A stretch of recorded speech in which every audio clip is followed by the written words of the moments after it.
Thank you. Okay. All right. Take two. Take two. Take two. The League of Women Voters does not support or oppose any candidate for office. We do not support any political party. We want everyone to vote so our elected leaders represent our entire community. We are a voice for all, working to connect people directly with government. We provide and work from facts. We educate and we advocate for change. Tonight's forum is the last of three. Tuesday we featured legislative candidates. Wednesday we focused on city council and county commissioner candidates. Tonight we are glad to host all 10 candidates for the Laramie County School District No. 1 Board of Trustees. All candidates have been offered the opportunity to post their written answers on our State League website, which the address is right up there. A reminder to candidates, your answers are due to Sue Risky by this Friday, October 3rd, and you have her email address. The recordings of all of the forums should be posted early next week on the same website, wyominglwv.org. We are pleased to announce that voters will be able to hear most candidates for governor and superintendent on Thursday, October 23rd at 5:30 here in the same location.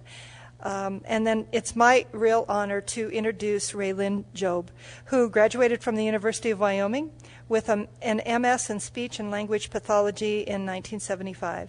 She has 34 years of experience in professional growth in Wyoming's public schools. She is currently the vice president of the John P. L. Bogan Foundation, whose mission it is to create or cause change, primarily for the benefit of the people of the state of Wyoming through the support of science, education, and charity. As part of her work with the L. Bogan Foundation, she helped initiate Wyoming's National Board Certification Program and worked to support teachers earning NBC credentials.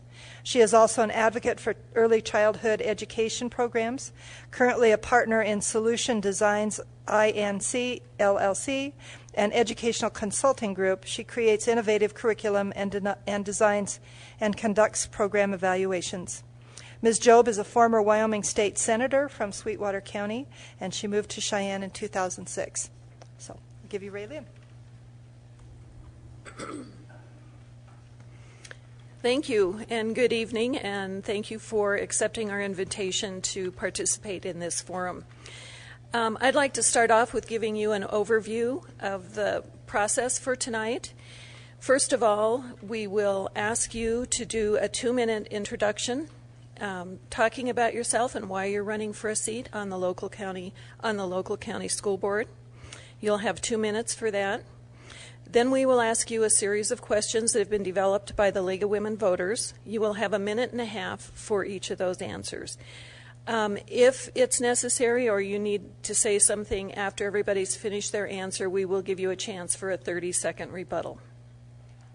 As time allows, we will also take some questions for the audience where you haven't had a chance to prepare, but we will ask you those questions, and then we will wind up the night with a 2-minute closing statement from each of you. And we will try to rotate the questions so each of you have the chance to be the first one up on answering those questions.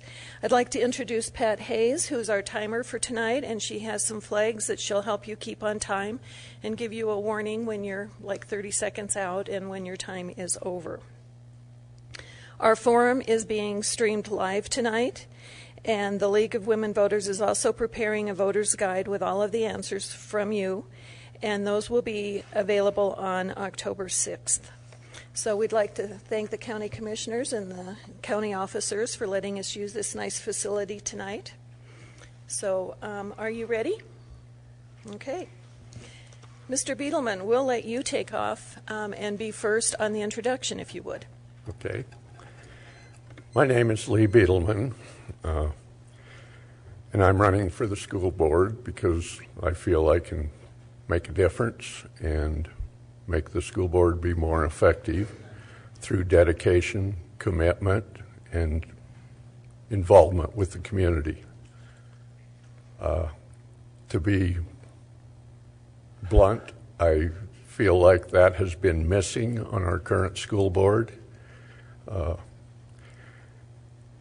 And if you don't have people on the board with all those characteristics, you don't have a very strong team. And I think we've been lacking in leadership from the school board and superintendent position because it's such a fluctuating position. We haven't had somebody on very consistently for very long. And that has hurt the educational process. I've spent 32 years working for school boards, so I've seen good ones and I've seen not so good ones and boards in between.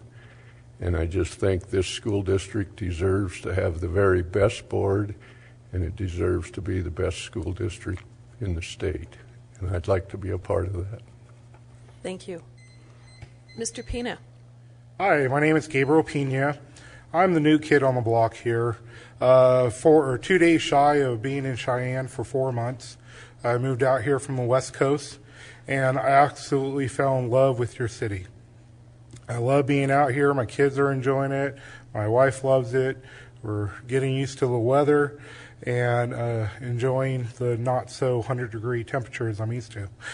But the one thing that we've experienced here in Cheyenne is the school district, and that hasn't been a positive one for us. Starting out with registration, I think that's where really got me interested in wanting to run for school board. I was one of the 50 families that was left in limbo of not knowing where my child was going to be going to school this year. And I feel that the registration process needs to be changed, the communication needs to be better, and there needs to be more consistency. There's a so-called overcrowding problem here in Cheyenne, which I kind of giggle about because I come from school districts that hold 20 to 30 kids in a classroom compared to the 16-to-1 ratio per school here in Cheyenne. Also, reading about and seeing the low test scores here, having a 16-to-1 ratio in a school district and having low test scores to me is unacceptable. The dropout rate is high, and I feel that needs to change as well, and we need to be able to give our students a better opportunity to give them advancements for either four-year colleges, junior colleges, or tech schools. So that's why I'm running for the LCSD one. Thank you. Thank you. Mrs. Herman. My name is Marguerite Herman. I've lived in this community for 34 years. I'm running for the school board because several people whom I respect asked me to run, quite frankly. And there are various things about me I think that really struck my my friends and my colleagues that prompted them to think I could really be of use on the local school board. And I'll just catalog those real briefly. That I would bring to the board my knowledge of governance, my experience on various kinds of boards and knowledge of how boards work with chief executives, my time and the ability to do the job, to study and prepare for meetings, to attend school events, to meet with stakeholders. I have a demonstrated commitment to students, teachers, and parents. I have ability to advocate for Laramie One with the people who write state-level policy and laws. That would be the State Board of Education and the legislature. I have developed communication skills that I would use on the board as a board member, but also with all the stakeholders, which includes everyone who has a stake in education, which is, in fact, everybody. I orient myself with evidence-based, research-based, fact-based approaches to governance. I support teachers and administrators, and I have been involved with School Trust Lands, which is a school district voice in our Board of Land Commissioners that's been completely missing. I have degrees in teaching and English. I have been involved in education on the local and state level for 34 years, and I have a demonstrated commitment to teachers and students with the Cheyenne Schools Foundation, and I'm the coordinator for the high school mock trial program in Wyoming. Thank you. Mr. Landon. Thank you. Appreciate you all being here and appreciate the opportunity to speak. I'm Jim Landon. I'm a Wyoming native. I was born and raised in Wheatland, product of the Wheatland Public Schools. Hold both a bachelor's degree and a master's degree in education, both in education from the University of Wyoming. I have taught and I've actually served the students of this district for more than 30 years as a teacher and administrator, and also as a school board member. Now I'm retired after this rich and varied career that I was blessed with, and I really feel that I can serve this district. I think our current board really is in need of new members who first and foremost will meet the needs of the students, making every decision based on the kids. We need a board that will value and practice transparency. We need a board that won't attempt to micromanage our administrators, that will build consensus in policy matters, coming to meetings prepared. We need a board that will work to improve their skills and also self-evaluate their own skills. That's even part of our certification process. And if we can get more training, we can improve that boardsmanship. And we need to really inspire the trust of this community. I served on this board from 2002 to 2006, and I did my best to be a trustee who met all that criteria I just mentioned. This is an extremely critical time for our public schools. We need stability, we need consistency, and we need leadership to help this district meet those challenges. And I would love to be a part of helping us meet all those challenges in Laramie County School District Number 1. Thank you. Mr. Henderson. Can you hear me? Yes. Okay, good. Well, good evening, and thank you all for coming. I'm glad to see you, and I would like to extend a thank you to the people who view this on the web. I'm Bill Henderson. I was born, raised, and educated in Cheyenne. I attended public school here, and those included Corlett, Churchill, McCormick, and I graduated from Cheyenne East High. I went to Vietnam as an enlisted man in the Navy and came back and attended University of Wyoming and got a degree in economics. I'm a member of the Omicron Delta Epsilon Honor Society, that's an Economics Honor Society, and the Phi Sigma Alpha Honor Society. I have a master's in business administration, a master's in public administration. I'm a certified quality auditor. I've also managed large organizational training programs, personal and professional career development, counseling, one-on-one and group. I facilitated brainstorming sessions, and I would note that we have a need on our board, and this is one of the reasons why I've run, for transparency, a sense of urgency, consistent involvement in terms of looking ahead with a vision. I agree with those who think we need a shared vision. I also agree we need to update our priorities. So in doing that, I've talked to hundreds of people across our community, and they're uniformly disappointed in our elected officials. And I hope to bring my experience and my leadership and management abilities to work collaboratively with the other members of the board and move our community and particularly our children's education in the right direction. Students come first. Thank you.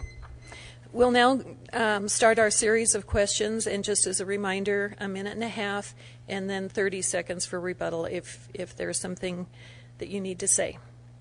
I'm going to skip to question number 3, and Mr. Pena, you'll be the first up on this. Have you attended Laramie County School District Number 1 board meetings in the past year? If so, how many times, and what did you observe or conclude? What changes would you make, and with what actions taken by the board do you agree? What improvements would you suggest, and what is the most important issue facing the board, and how would you address it? I know that's a long question for a short time, but do your best. Subcategory A, B, C, and D. Like I said, I'm a new kid on the block, so I've only been here for briefly 4 months. I have attended 2 meetings. The first one was when I addressed the board of my situation about my son. I was happy to hear the questions that the board asked me. I was happy that I actually got an answer there that night of where my son was going to be going to school. From what I've observed in reading the notes over the last 2 years, observing over the last two meetings, to me there seems to be a lack of preparation. I think board members need to be prepared. There need to be more questions asked during the meetings instead of just flowing through. One person saying, I first this, another person saying second, and everyone saying yay. There needs to be a little bit more conversation there, to me.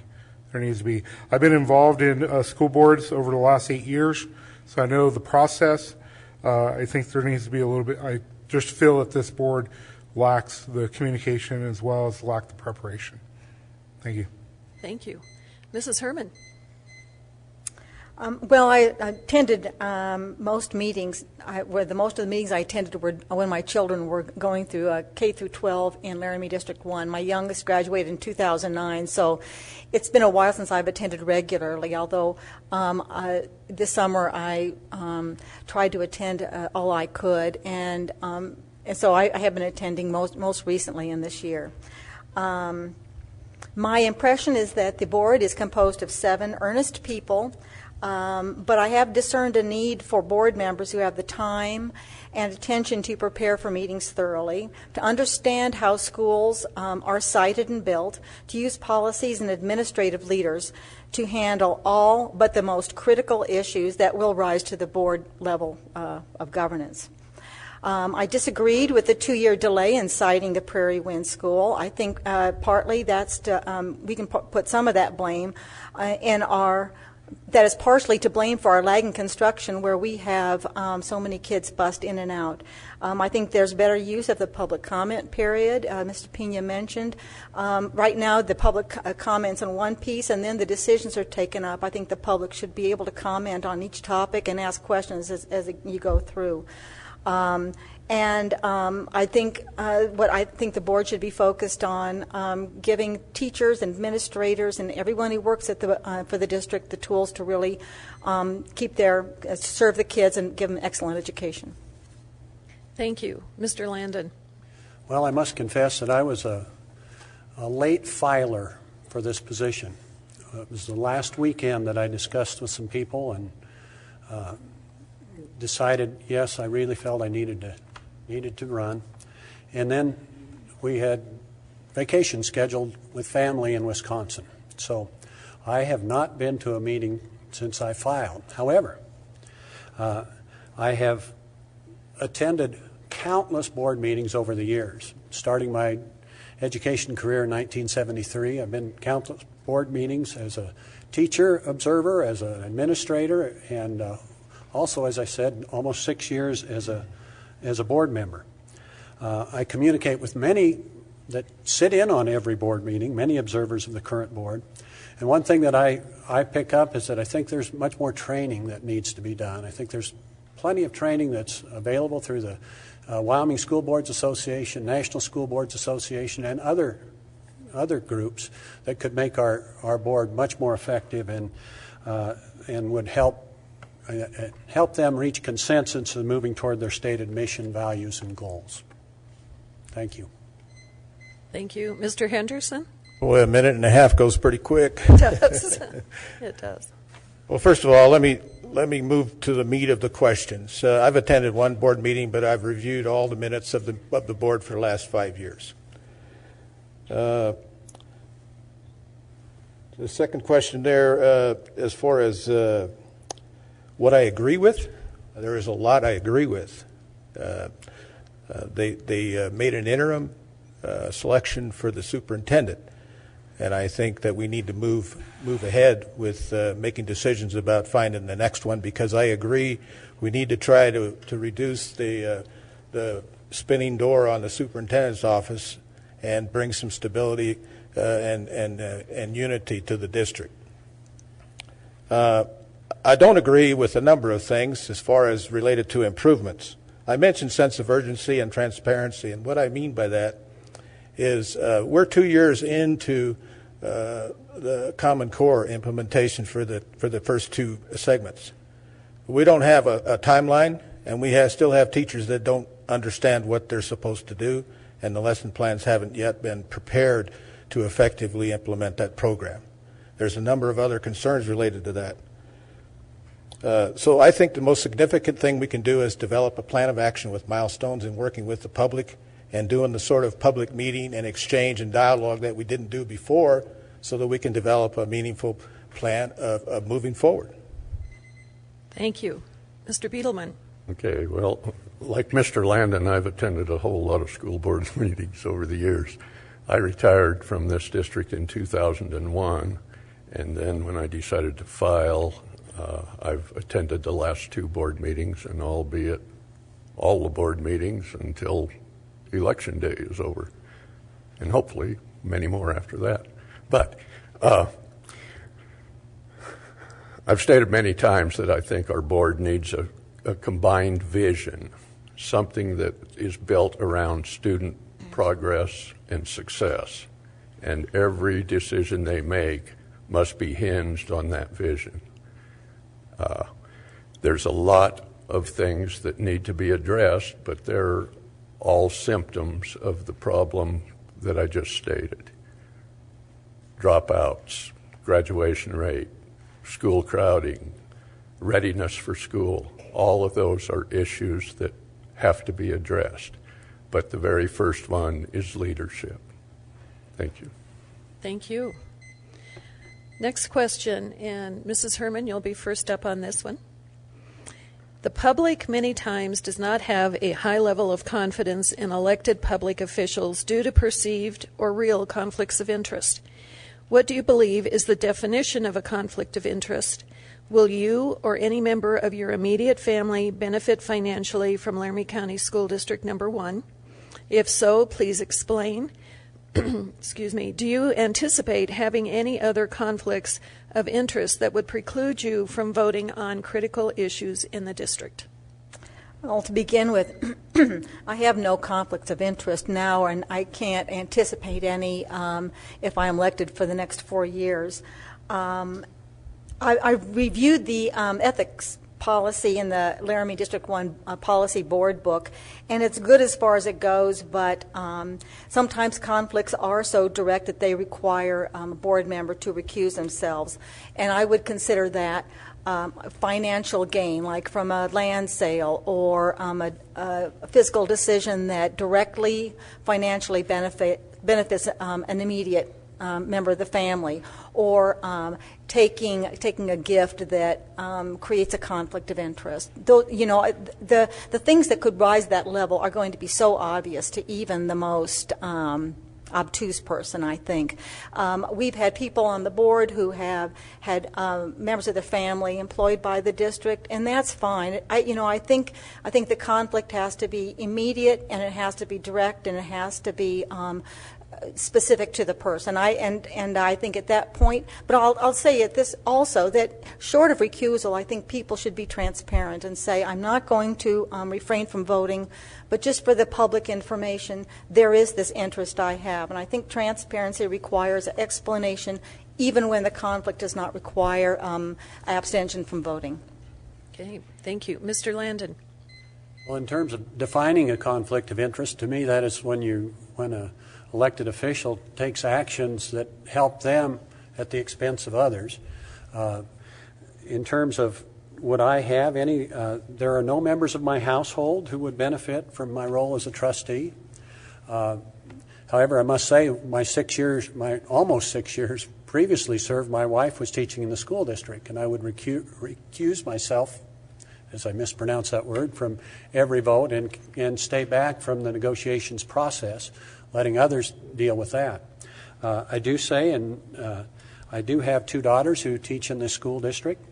I would also be very careful on the board in making sure that I did nothing that would even be perceived as being a conflict or being special, so I'll insulate myself from any action that would help them.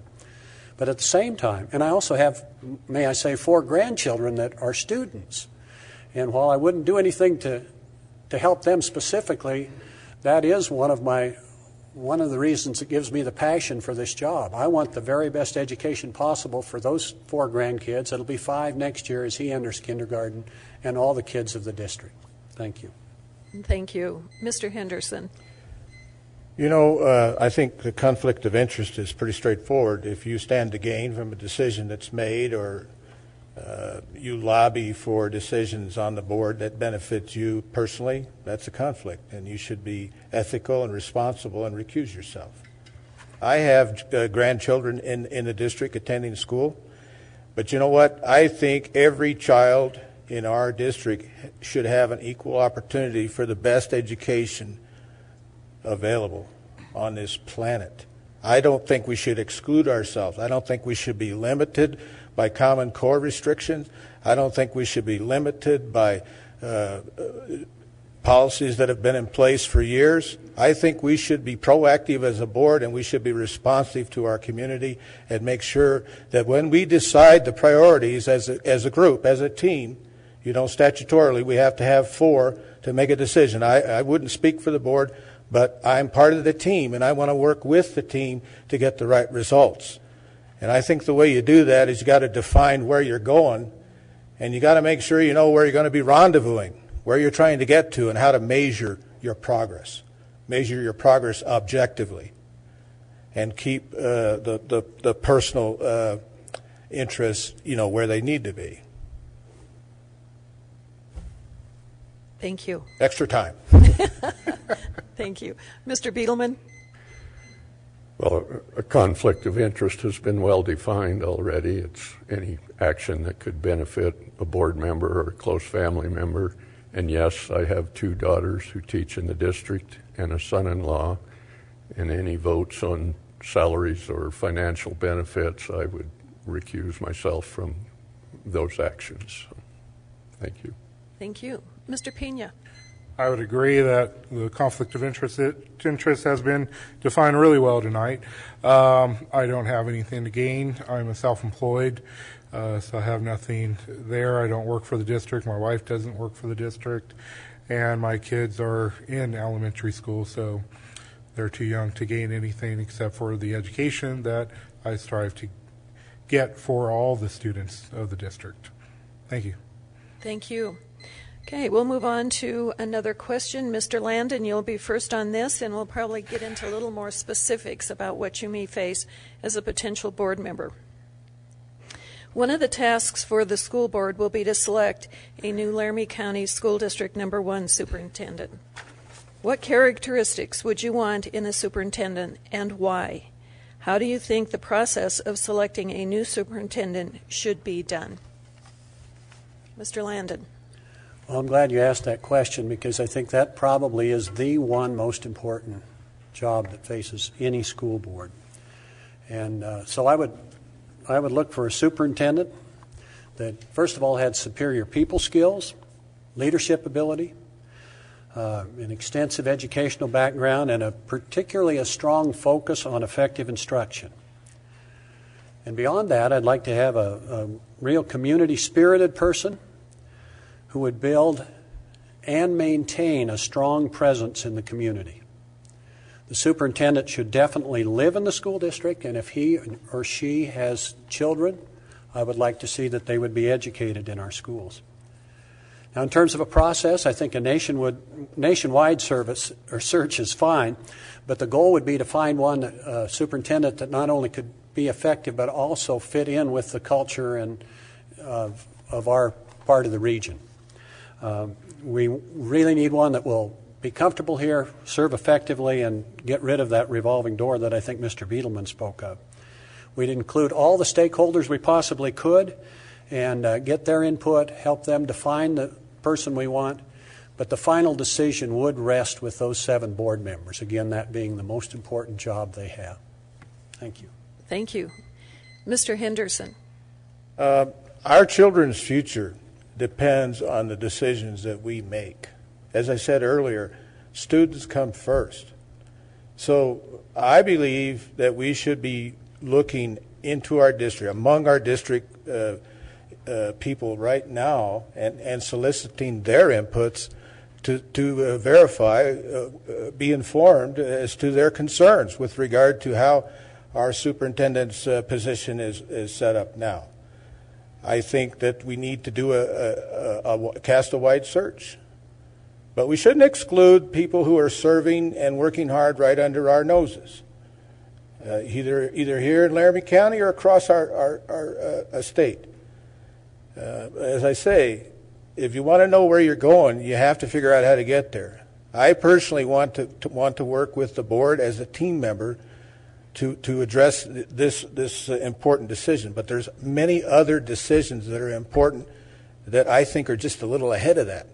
One is the vision, updating the vision, working with the superintendent and the staff now to get inputs as a team and clarify that. And then from that, build a list of priorities and a sequence or a timeline on how to implement and achieve those priorities. We have to do that as a team. We can't do this as a one-man or one-person show. So I think we got to first be now getting involved with the community, getting their inputs. Thank you. Thank you. Mr. Beetleman. I agree with Mr. Landon that hiring a superintendent is probably going to be the biggest job and priority of the school board this year. I mentioned earlier that leadership is important, and that's where it comes from. Direction comes from the school board, but they must hire a leader who can lead a staff, and what I feel is a wonderful staff. He must be able to have had experience in school improvement programs, academic achievement, other things I just spoke of, dropout rates, graduation rates, early childhood preparation, school readiness. All of those things is what we're looking for. Sounds like a magic man, but Or woman. we can do it. Or woman. Okay. Thank you. Mr. Pena. As far as qualities, you want to look for a leader. You want to look for a community person, somebody who's going to dive into the community, build the relationships with the schools, with the parents, with the chambers, with anyone involved in this city. That's who you want to have as your superintendent. If I'm not mistaken, he is one of the most highest paid persons in this city. It is also somebody who you want, as we have one of the top schools or in the nation. So you want to be able to attract somebody here. As far as the process, I believe it needs to have different routes. You need to have open forums with the parents and teachers, open forums with business owners and community members, as well as with the school board. I agree with everyone said. It is one of the most important jobs that the school board has. You're also going to want somebody who is going to stay here for a while, somebody who sees themselves that they're going to be here for the next 15 to 20 years, if not longer. So that is something else that you want to look for in a superintendent. Thank you. Thank you. Mrs. Herman. And thank you for this question. I agree. It is a really vital question. It's good to know what kind of criteria we're going to be looking at. I want a superintendent who is trusted and respected by those he or she employs, have excellent administrative skills, excellent communication skills, good at conflict resolution, and these are all personal skills that's been mentioned before.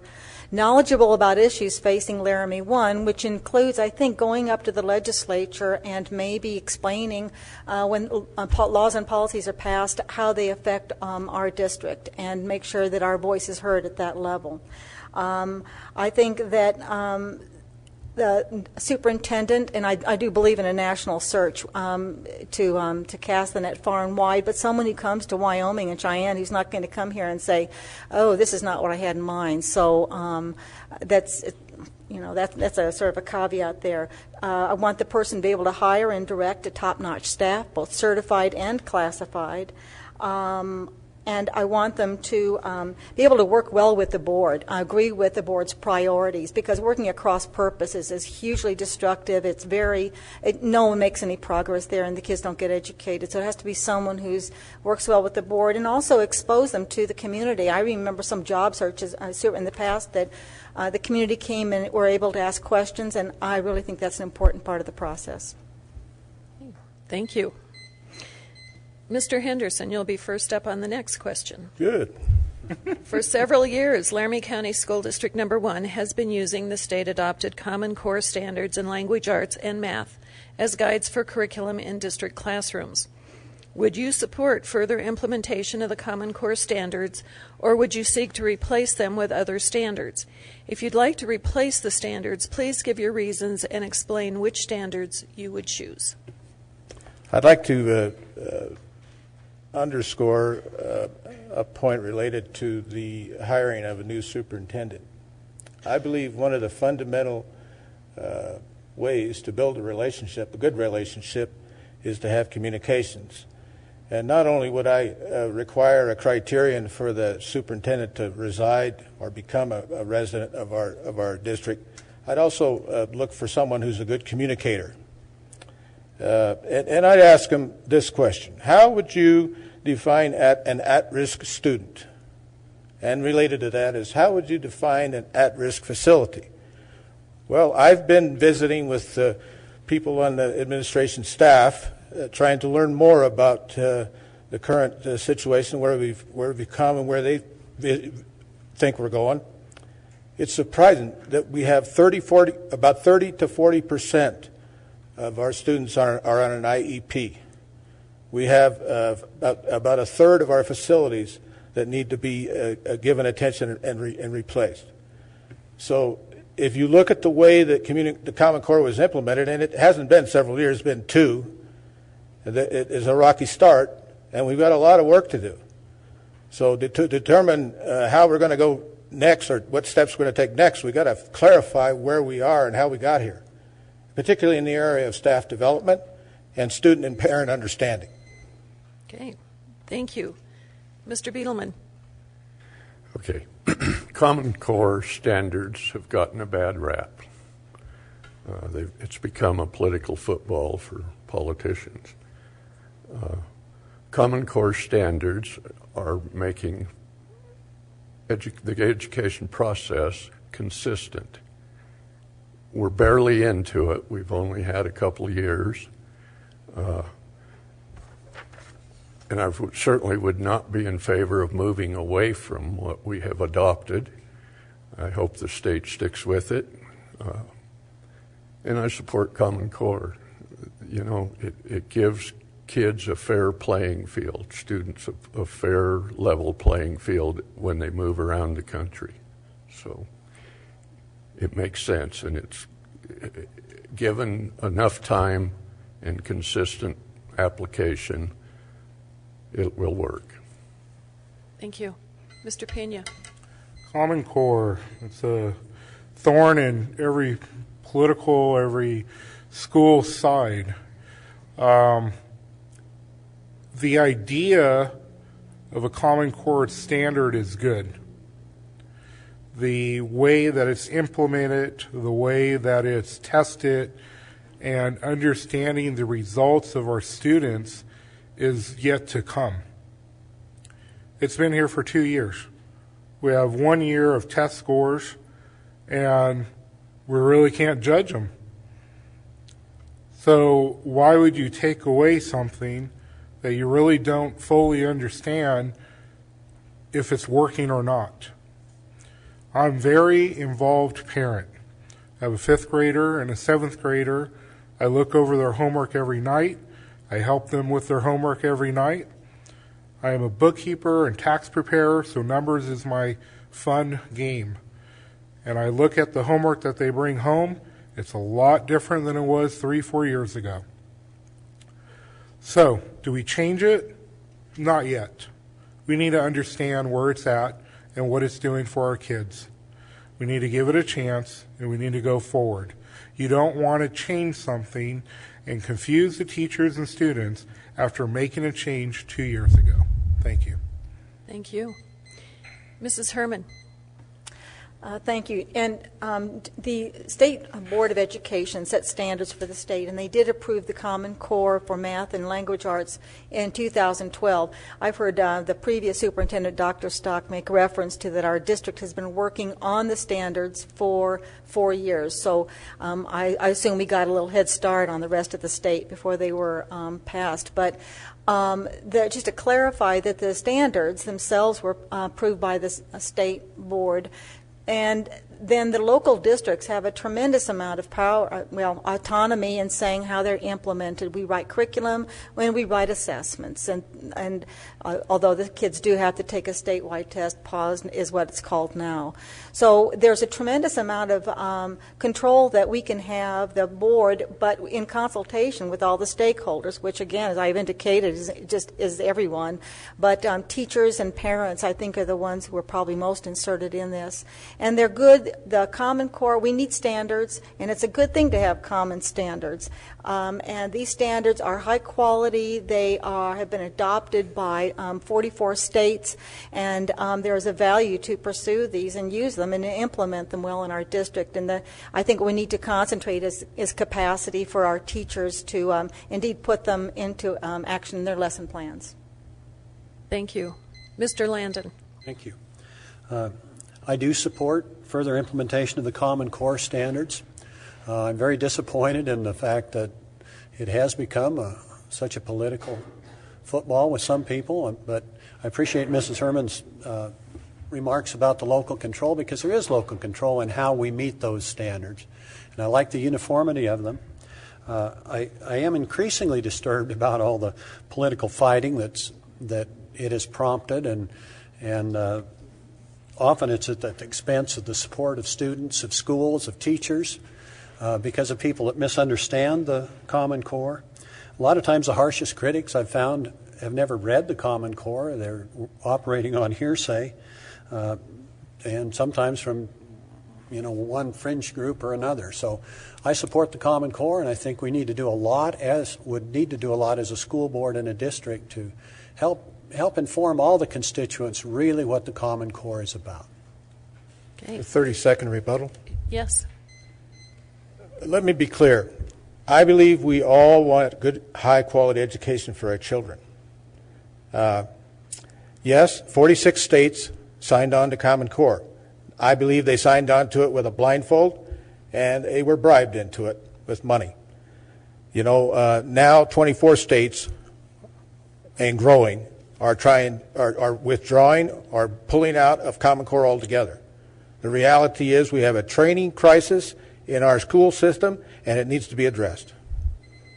Any other opportunities for rebuttal?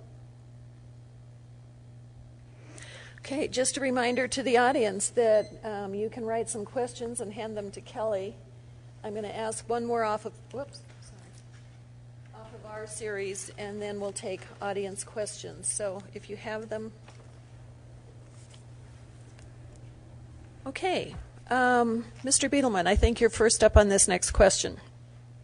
Keeping with the theme of Common Core, give us one reason for and one reason against using the Common Core science standards, also called the Next Generation Science Standards, in Laramie County School District Number 1. What do you support for science standards? What do you believe is the biggest misconception about the adoption of the Next Generation Science Standards in the state of Wyoming? Well, lots of questions there. Yes, there are. Our current standards are old. They're 15 years old. And science changes almost as fast as history. So I think we ought to start looking at making some adjustments to our science standards. I think the state is probably going to attack that problem this next session, or that issue. I don't think it's a problem. We'll probably get a recommendation from the State Department of Ed, the same as we did with the Common Core language arts and math. But my first inclination is we need to adjust our science standards up to date. And what was the part of the question? criticize a part of that? It was one reason for and one reason against the Common Core. And what do you support about the science standards? What do you believe is the biggest misconception? The only part I can be critical about right now is I would like to see it adopted nationwide based on world and national standards, as well as the math and language arts are. And I'm not sure that will happen because it's also a political issue. Okay. Thank you. Mr. Pena? Well, I would have to say that we need to update what we're teaching our kids. We need to make sure that they are getting the great education as engineering and science and those other faucets that deal with the science comes into play. We need to give them the most up-to-date education that there is out there. Is it the Common Core standards? You know, with a lot of political problems that we have with the math and English, do we really want to go into the aspect of the science now? And that's where, you know, like I said, we've only been around for 2 years with the math and English. Do we want to jump ahead and with the science that they're offering us? And we really need to look at, is it going to be the same as the math and English, or is it going to be a lot heck of a better, that the students are going to get that better education, and it's not going to be confusing, and it's not going to be political, and it's going to be an easy streamline. So we need to make sure that we are taking the best interest of the students and not politics. Thank you. Thank you. Mrs. Herman? Well, first off, I'll acknowledge I can't think of one good reason not to adopt the next generation science standards. And just to clarify, they are completely separate from Common Core, developed separately by completely different people. Right now, they're stalled at the state level. As Mr. Beetleman mentioned, our current standards are outdated, and everyone agrees that they are completely inadequate. Our state board was actually well on the way to considering new science standards the best available for our kids when the legislature intervened inappropriately, I would have to say, and just threw sand in the works. And so what I'm hoping is that when the legislature gets back in January, they will fix the problem and let the state board proceed with its statutory duty to review science standards. And the next generation science standards are the best we have out there. And I'll tell you why. It's very different. Right now, they're very content-oriented. Just learn a bunch of stuff. And the new next generation science standards look into how kids learn. And so every standard includes an engineering concept and some basic concepts of science and how the different areas of science work together. And it teaches kids how to think like scientists, and that's what we need to prepare them for college, career, whatever. And so I fully endorse next generation science standards, and I can't think of one good reason not to. Thank you. Mr. Landon.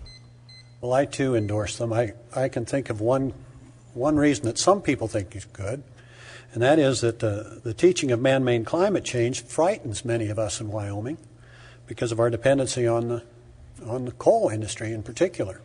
And those of us connected with the schools know that is we have a lot of great things in this state, and I believe you've probably noticed that as you come here. And the main thing is we do get a lot of income from the coal industry. However, the next generation science standards are based on a wide consensus of what the scientific community has found to be the truth.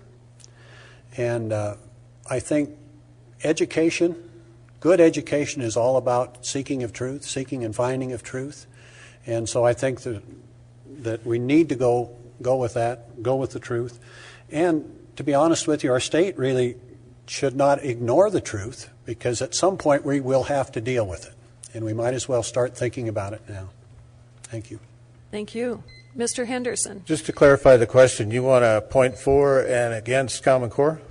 The science, or the next generation science. That's part of Common Core. Yes. So, okay. Well, to my friend Marguerite, I can give you a number of reasons why to not endorse Common Core. You can talk to the parents of the kids in New York who are troubled by their children self-mutilating themselves with sharp objects and burning themselves with cigarettes because of the increased pressures that they're under. You can talk to the parents of the young person in the fourth grade who attempted suicide. You know, New York is not a conservative bastion.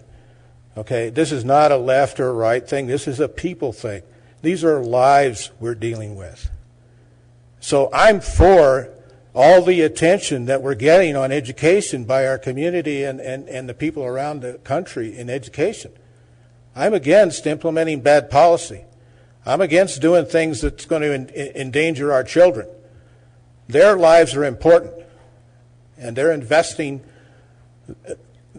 They're counting on us to make sure that they have the right education so that they can go out into the world and survive and make a living and be successful and work towards the American dream. This isn't about politics. This is about reality. You know, parents must control and inspire their children's education. Open dialogue is the key. It's not the myths killing Common Core. It's the truth. Thank you. Any opportunity for rebuttal?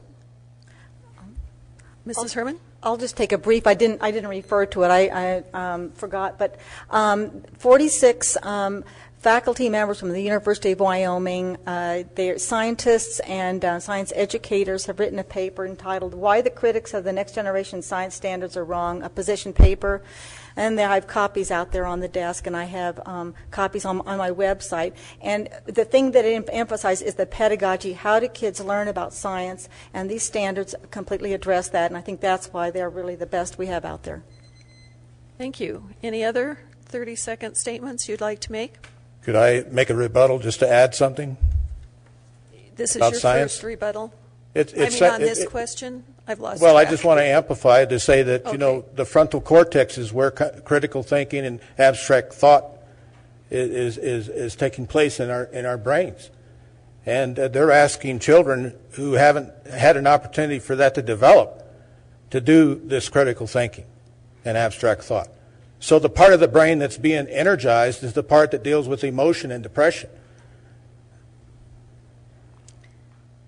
Okay. Anything else? Thank you. On to our first audience question. How would you reward outstanding teachers and principals? And Mr. Pena, I think this is your turn to answer first. I'm up first. Yes. How would I reward principals? Outstanding teachers and principals. Well, I mean,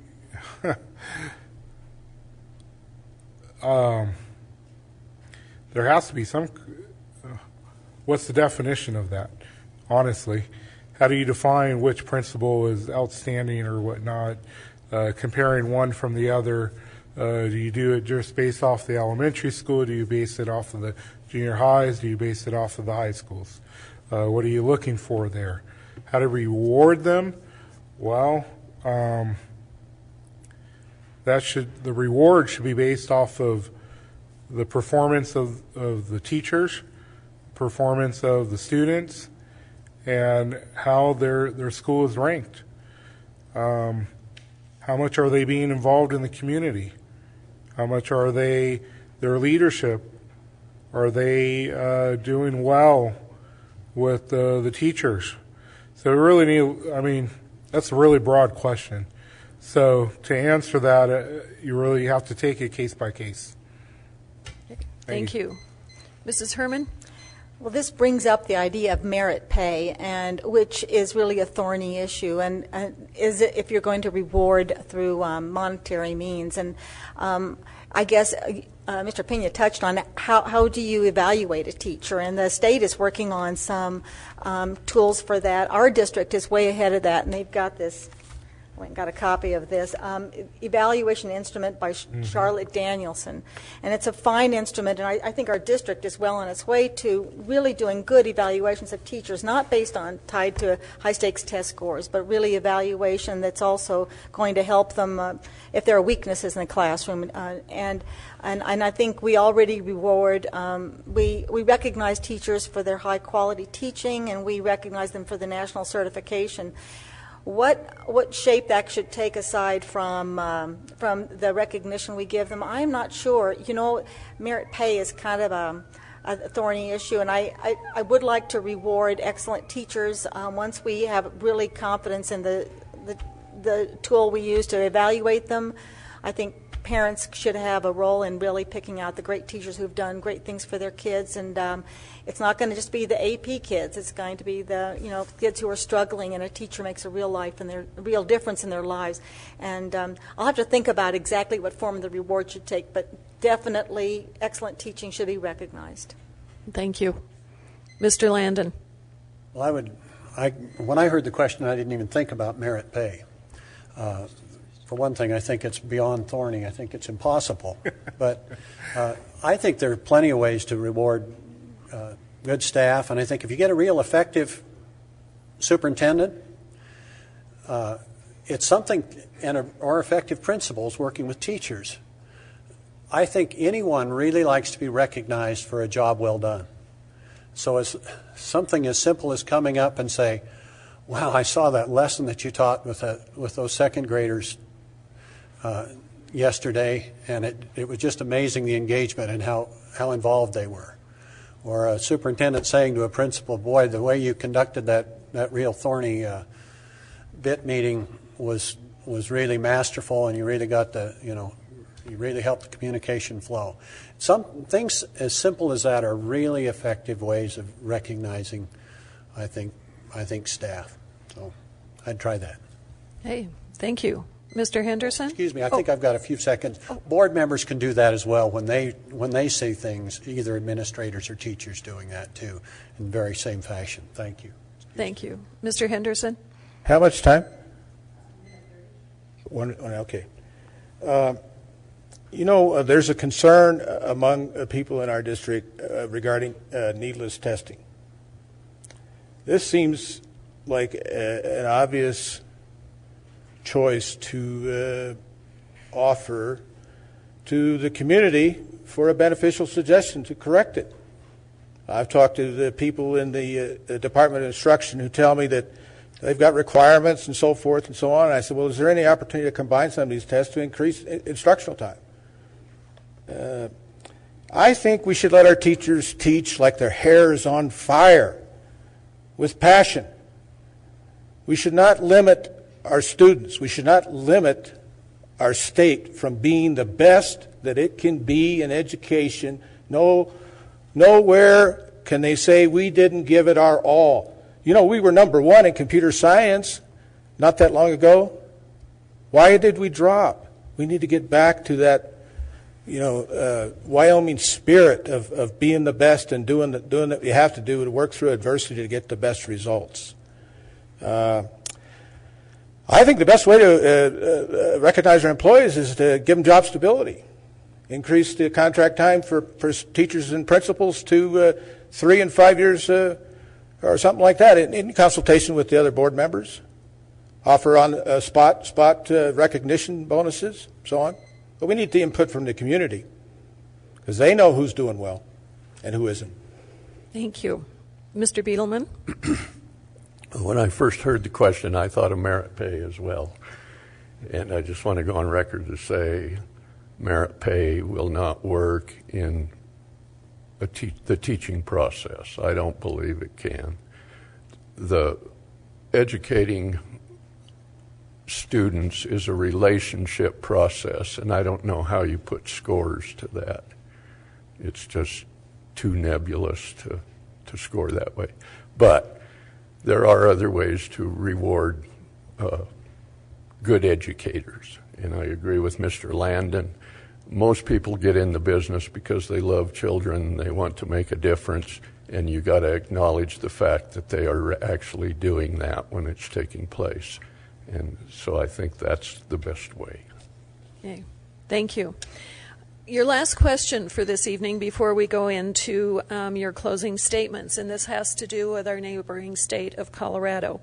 Mrs. Herman, you'll be first off on this question. In Colorado, certain school boards have indicated that they intend to dictate a change in curriculum which precludes civil dissent and includes a demand for respect for authority, among other issues. Could you state your stance on following a similar agenda here in Laramie County School District Number 1? Do you want me to read that again, or are you good with it? I think I got it. And, Okay. you know, my understanding of the to-do in Aurora, Colorado had to do with materials or insisting on being positive. And so that was kind of my understanding of what the students were protesting. But I have to tell you that students who are well taught know how to protest in a way that is constructive. I mean, what we want to do is teach our young adults to take a stand and know how to express themselves in an acceptable fashion. And as I understand it, I believe the students in Aurora have done that. And actually, civil protest is, you know, that's what you want them to do when they get out of school. And so I think I can understand where that board is coming from, and they want schools to be more manageable, and sometimes education gives students tools and freedom that are a little messy, perhaps.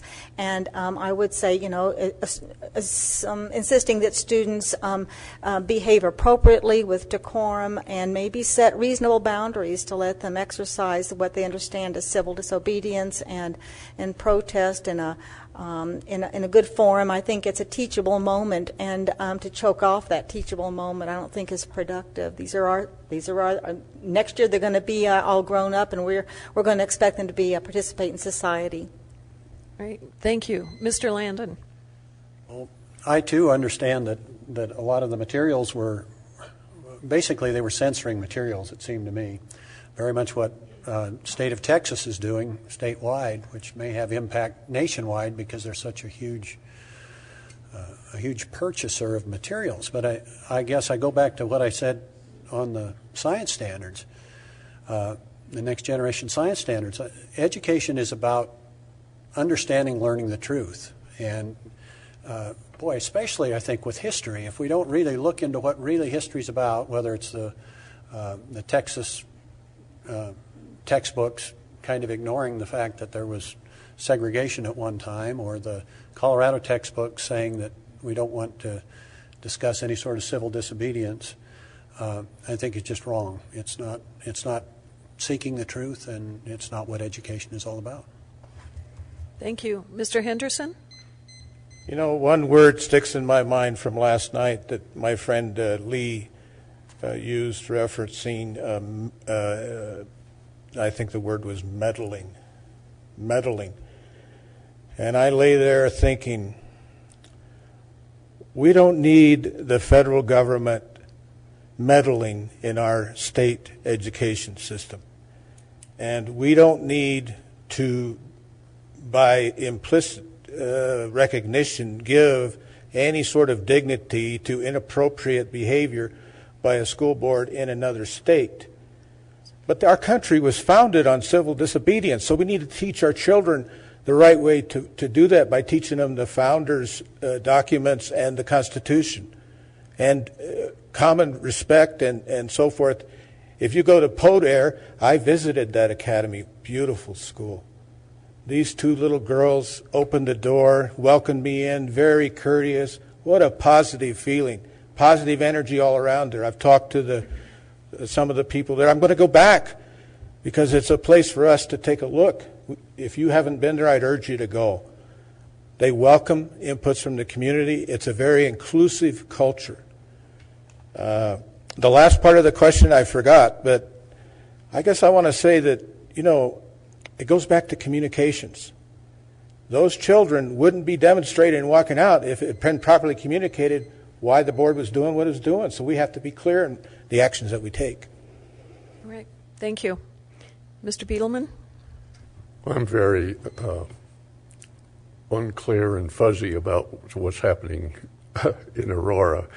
And I may be wrong, but I think what I heard was that the school board censored an AP class, and it caused the students to rebel, and parents as well. I guess I would have to know, how long that curriculum, was that a new curriculum that was just developed and the board decided it wasn't proper?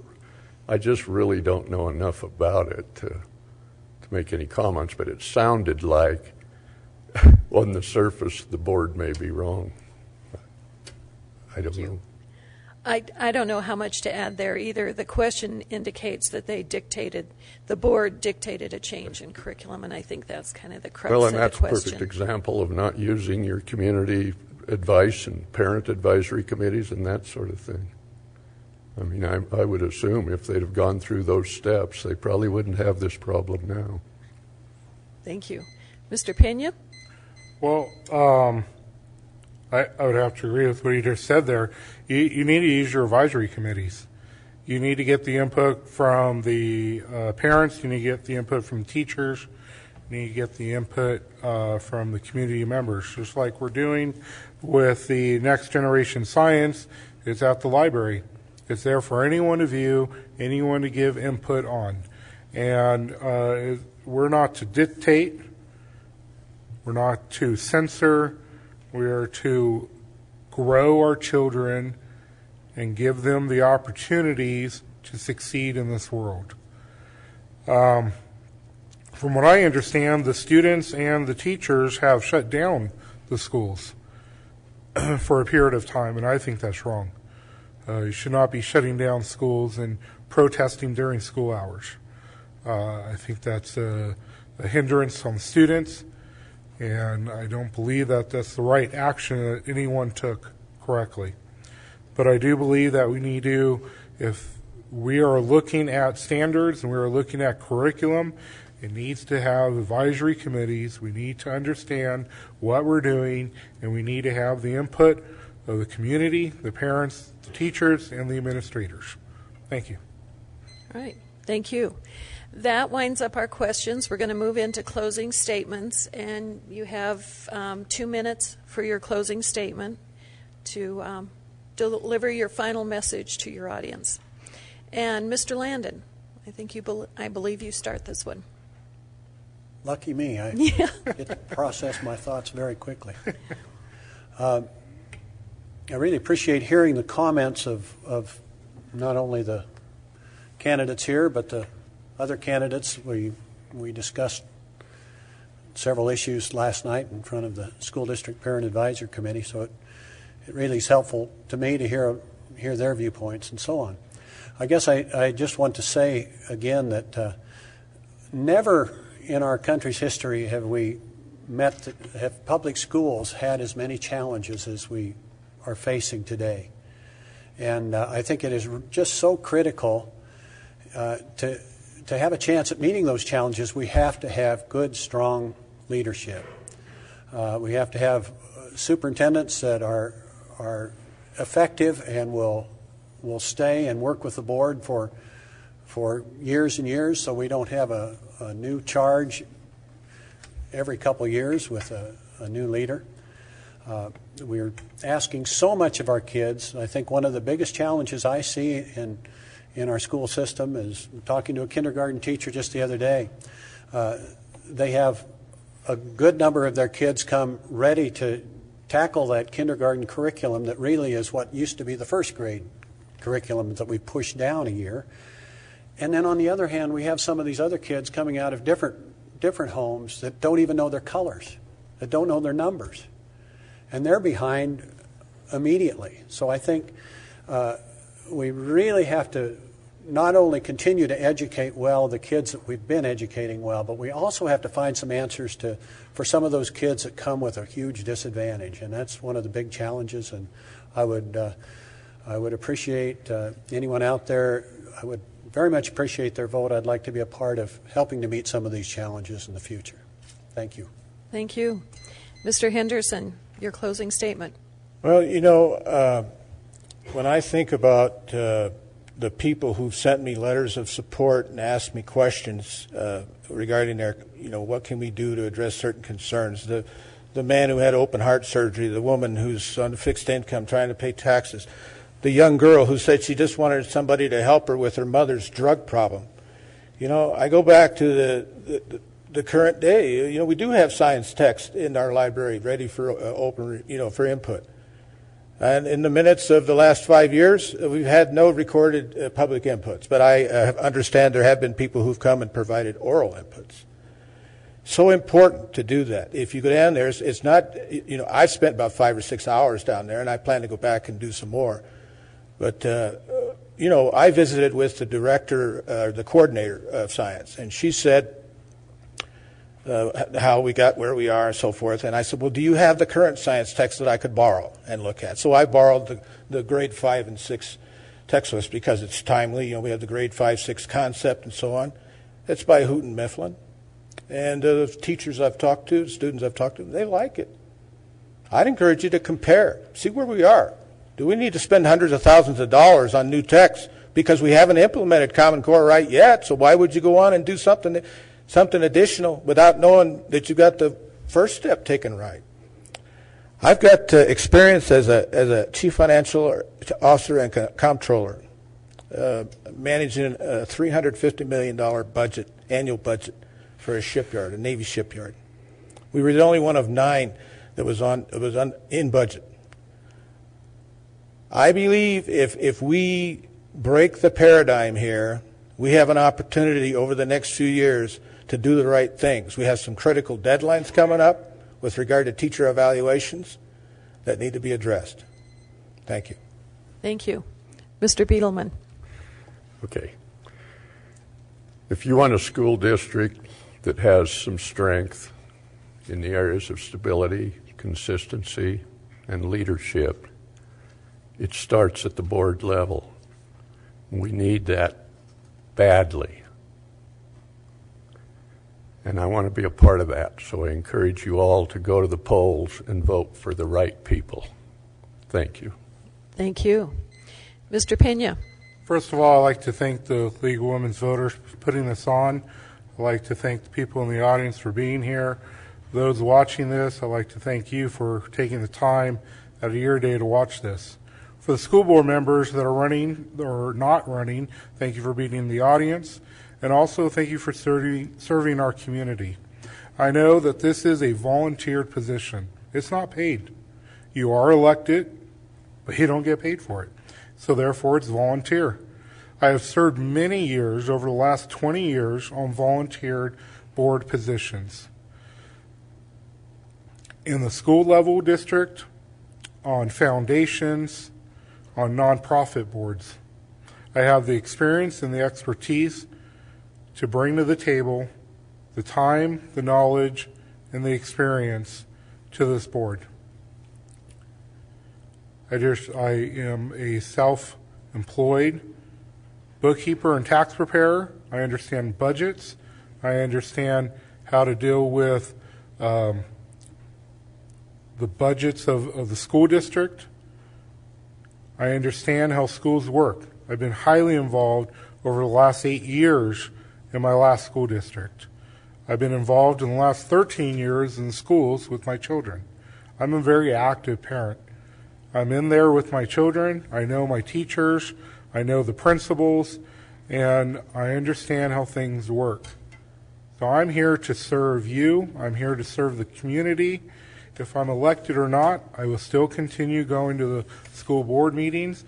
I will still be involved in the school district and the community. I thank you. And again, go out and vote. Take your time. Understand who the people are, and vote with your conscience. Thank you. Thank you. Mrs. Herman, you get the last word tonight. Well, I also want to thank the League of Women Voters. I know how much work it takes to organize these, and so I appreciate that. And I encourage people to take a look at the archived video that'll be on the Wyoming League of Women Voters website. If you see something interesting there, tell your friends. Be informed and vote, as they say. I have on my signs, a trustee you can trust. And what that means, I'm not arrogant that others are not trustworthy, but I want to emphasize the word trustee, is that I take this very seriously, board service, and you are a trustee, and you have to keep in mind who this is for. And really, the schools and the board should be focused on what's good for the children. And if you keep that at the forefront, really all the people all the stakeholders, all the constituencies that are really vital to make schools successful and kids successful, if everyone has that as their goal, I think we can work together and work over differences and really make a big difference for our kids. I think our board, I can be very helpful to make clear expectations to the superintendent, to parents, teachers, and everyone. I'll tell you, we were at the Parent Advisory Committee last night. They had 50 questions that the parents had, and we got to just a fraction of them. So those 50 questions, these people have a real need to communicate with the board, communicate their frustrations and their good things, and I would really like to make that happen. Go out, make sure all the stakeholders are really invested in the school district and feel invested. I will listen, explain, consult. I have the time and diligence to accomplish what I see as my vision is really helping kids be ready to learn when they come in kindergarten and keep them involved until the day they graduate, which may or may not happen in 12 or 13 years, but when they graduate they have the skills to go on, college, career, and whatever the future holds. Right. Thank you. And thank you all for participating tonight and your very informed and articulate answers to our questions. Thank you.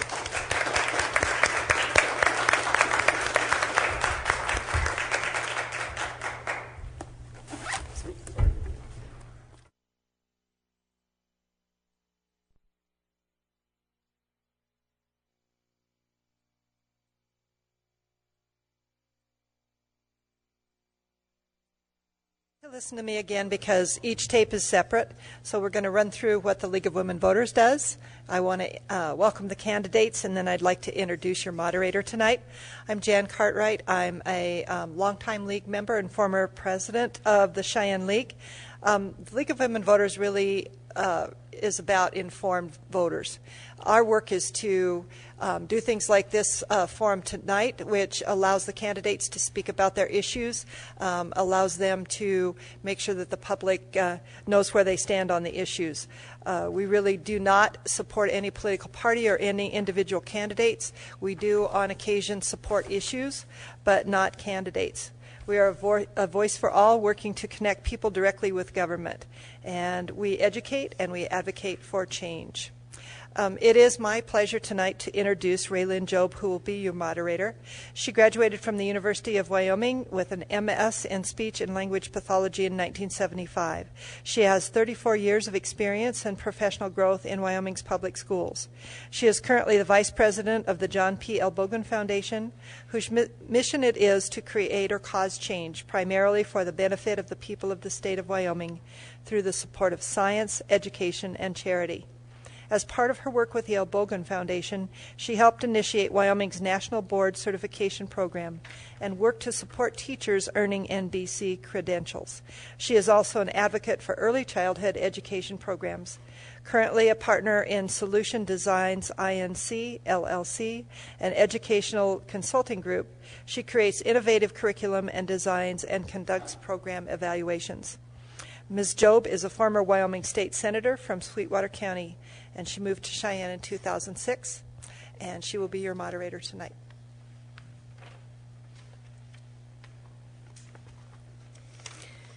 Thank you, and thank you all for being here tonight and participating in the League of Women Voters Forum. I will give you an overview of the process for tonight. Everybody has been invited. Everybody who was running for a seat on the Laramie County School District Board has been invited tonight. You will each have a 2-minute time frame to introduce yourselves and explain why you're running for the seat on the school board. Then we will go to a series of questions. You will have 1.5 minutes for each of those answers. And all of you will have a chance to answer the same questions, although I'm going to mix up the questions from the first group and this group just slightly. As time allows, we will take some questions, and I already have some from the audience. You'll have a minute and a half to respond to those. And then finally, you will have 2 minutes to do a closing statement. While we are answering the questions, you will also have the opportunity for a 30-second rebuttal, one per question per candidate if you ask for that. I'd like to introduce Pat Hayes, who's our timer, and she has the flags, and she'll help you keep on time with your answer. We'd like to remind you that the forum is streamed live tonight, and that the League is also preparing a voter's guide with all of the answers from candidates to the questions we are using tonight will be included in that voter's guide, and that will be available October 6th. So with that, if you're ready, we will take off on some of our questions. Well, no, the opening statement, excuse me. Again, you have 2 minutes. And Mr. Klassen, am I pronouncing your name correctly? It's Klassen, yes. Klassen, okay, sorry. Mr. Klassen, you're first on the opening statement. Thank you so much. First of all, I want to thank the League of Women Voters for hosting this forum tonight. I think it provides a valuable service to the community, and I appreciate those who are here in attendance and those watching online. My name is Mark Klassen. I'm currently serving as an appointed member of the board, which I guess makes me sort of an incumbent. I hope the voters don't hold that against me. But I have been serving on the board for the last year. I currently work as an assistant United States attorney here for the District of Wyoming, and I have resided in Wyoming for over 25 years now, including the last 6 years here in Cheyenne. In terms of my background, I have a mix of what I'll describe as both legal and managerial experience. When I started my career, I was working in a law firm, but I transitioned and had an opportunity for about a decade to work at some of the highest levels of government in Washington, D.C. I served, first of all, as general counsel for the House Homeland Security Committee, and then it was my privilege to serve a presidential appointment as the Chief of Staff to the General Counsel for the Department of Homeland Security. And these positions, as well as my current position, I think give me a good foundation in which to serve as a board member. It taught me how to develop policy, how to work with people of differing views, to develop consensus and find a good way forward when faced with various problems. In terms of my priorities, obviously the first one I think should be for all of us is to always focus on improving student performance, making continual improvements there. Second, and part of all this in terms of improving student performance, keeping students first, address concerns that we have with our facilities, making sure we're addressing the crowding issue. I also am concerned about creating a school environment, a learning environment that's conducive to learning, as well as exercising fiscal responsibility. Thank you. Thank you. Mrs. Beckel? Good evening. I'd like to thank the League of Women Voters for having us here tonight. This is a very nice place to tell everybody our interests. As a native of Cheyenne, I attended school at Deming Elementary, McCormick Junior High, and Cheyenne High School. Upon graduation, I attended the University of Wyoming, where I received a BA in elementary education. After graduation, I taught in the district for 31 years as a homebound teacher. As I did this homebound teaching, I had the opportunity to teach all grades and all subjects, which allowed me to know and understand the pulse of this district. I have the time to donate to this job, and I am concerned that the 13,000 plus students in our district get the very best education it's possible for them to have. Thank you. Mr. Taylor? I would also like to thank the League of Women's Voters for hosting this forum and having us here tonight. My name is Caleb Taylor. I'm the father of two wonderful children, a kindergartner and a second grader, and they both attend Lebhard Elementary in the South Triad.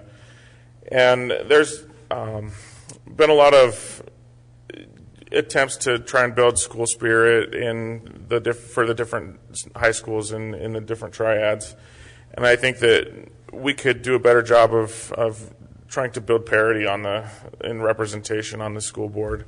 And that's one of the big reasons why I'm running. But I attended public school in Wyoming, and I graduated from LCCC with my automotive and diesel technology, so I started out in the vocational field. And then from there, I started working with people with disabilities and decided that I could do a lot of good for those people in their lives. So I went back to the University of Wyoming and got my bachelor's degree in social work with my minor in disability studies. And from there, I've been a case manager and direct support staff for people with disabilities. And currently, I work for the Wyoming Governor's Council on Developmental Disabilities, where I'm a policy analyst and grants coordinator. And on that, with that, I serve on the newly formed the Governor's Employment First Task Force. I'm a member of the University of Wyoming's Wyoming Institute for Disabilities Advisory Committee and Consumer Advocacy Advisory Council, and I serve on the Department of Health's Behavioral Health Division's DD Advisory Council. And I think those experiences cumulatively have prepared me to continue in public service and grow from there. Thank you. Thank you. Mrs. Shaner? Yes, I'm running for re-election. I'm currently serving my first term because I'd like to continue some of the initiatives I've begun. I continue to empower parents. I have a firm belief in parents' involvement in the success results of the students. I want to continue to focus on proven learning methods, support the anti-bullying initiative, advocate for neighborhood schools. I also would like to continue to pursue and bring together our community, which helps ensure the success of our district. I want to continue to support the music, arts, and athletic programs because I think they're essential components for a well-rounded education, and they are often under threat of losing them. I also want to preserve local control over the education of our youth and keep the district priorities focused on the classroom. My past 4 years as a board member, the relationships I've developed with other trustees, staff, teachers, administration, coupled with my 40 years in the education business as a classroom teacher, an administrator, a curriculum writer, a board member, and a parent. Both of my children went through this school district and were well served, got an excellent education in this district. So those would be the reasons that I am running. All right. Thank you. Mr. Vernon? Again, thank you. It feels like my whole life has been prepared me for this moment. Actually, not this moment, the moment November 5th, because campaigning I was not prepared for. But being a board member, I am. My education started off at the University of California, history major there. Then I spent 3 years at Andover Newton Theological School in Massachusetts, focusing on social ethics. That took me into the education world. And I went to Philadelphia and started teaching school. I was in a Title I. This is actually before Title I. Because that's when it got started. But I was in a school, an all-black school in South Philadelphia, and I taught there, and it was very rigid, very controlled, and basically a failing school.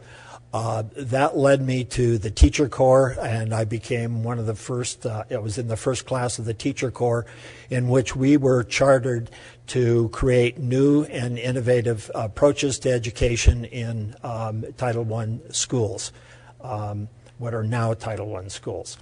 That was a very addictive experience to see that you could develop things that actually worked, but then to know that those things would not be implemented in the school system for 20 or 30 years because it takes that long to create change in the school. Meanwhile, 2 generations have gone through the schools. So I do feel that I am very prepared from my background, and specifically, and we'll get into it, from the last 20 years that I've spent in this school system, working with this school system. All right. Thank you. Mr. Clausen. Oh, yeah. I'm sorry. I've already given my that's right. opening We're still statement. on opening statements. Sorry. That was the easiest question of the night right there. Right? I start getting dizzy up here trying to keep everybody straight. All right. Ms. Beckel, this is your first up on this question, and it is question number 3 on your sheet. If you have that, have you attended Laramie County School District number 1 board meetings in the past year? If so, how many times, and what did you observe or conclude? What changes would you make, and with what actions taken by the board do you agree? What improvements would you suggest? And what is the most important issue facing the board, and how would you address that? I have missed less than 10 school board meetings in the nearly 12 years that I've served on the board. I think it's very important, if you're going to do this job, to be there, and that was something I have done almost religiously over my 12-year service. One of the improvements that I would suggest is that all individuals come to meetings prepared to intelligently interact on all issues in the board packet, because there is so much in there that we have to understand it and know what's being taken care of at each meeting, and it's important for each one of us to do our homework and know what is in that packet so that we can discuss it in a normal way, because some people don't understand it, and if we understand it, we can help everyone. Many of the items that we've addressed tonight are short-termed, but the rest are long-range. But each one of the things we've done are interrelated. To talk about one single issue would not give a true overall picture of the issues which need to be addressed.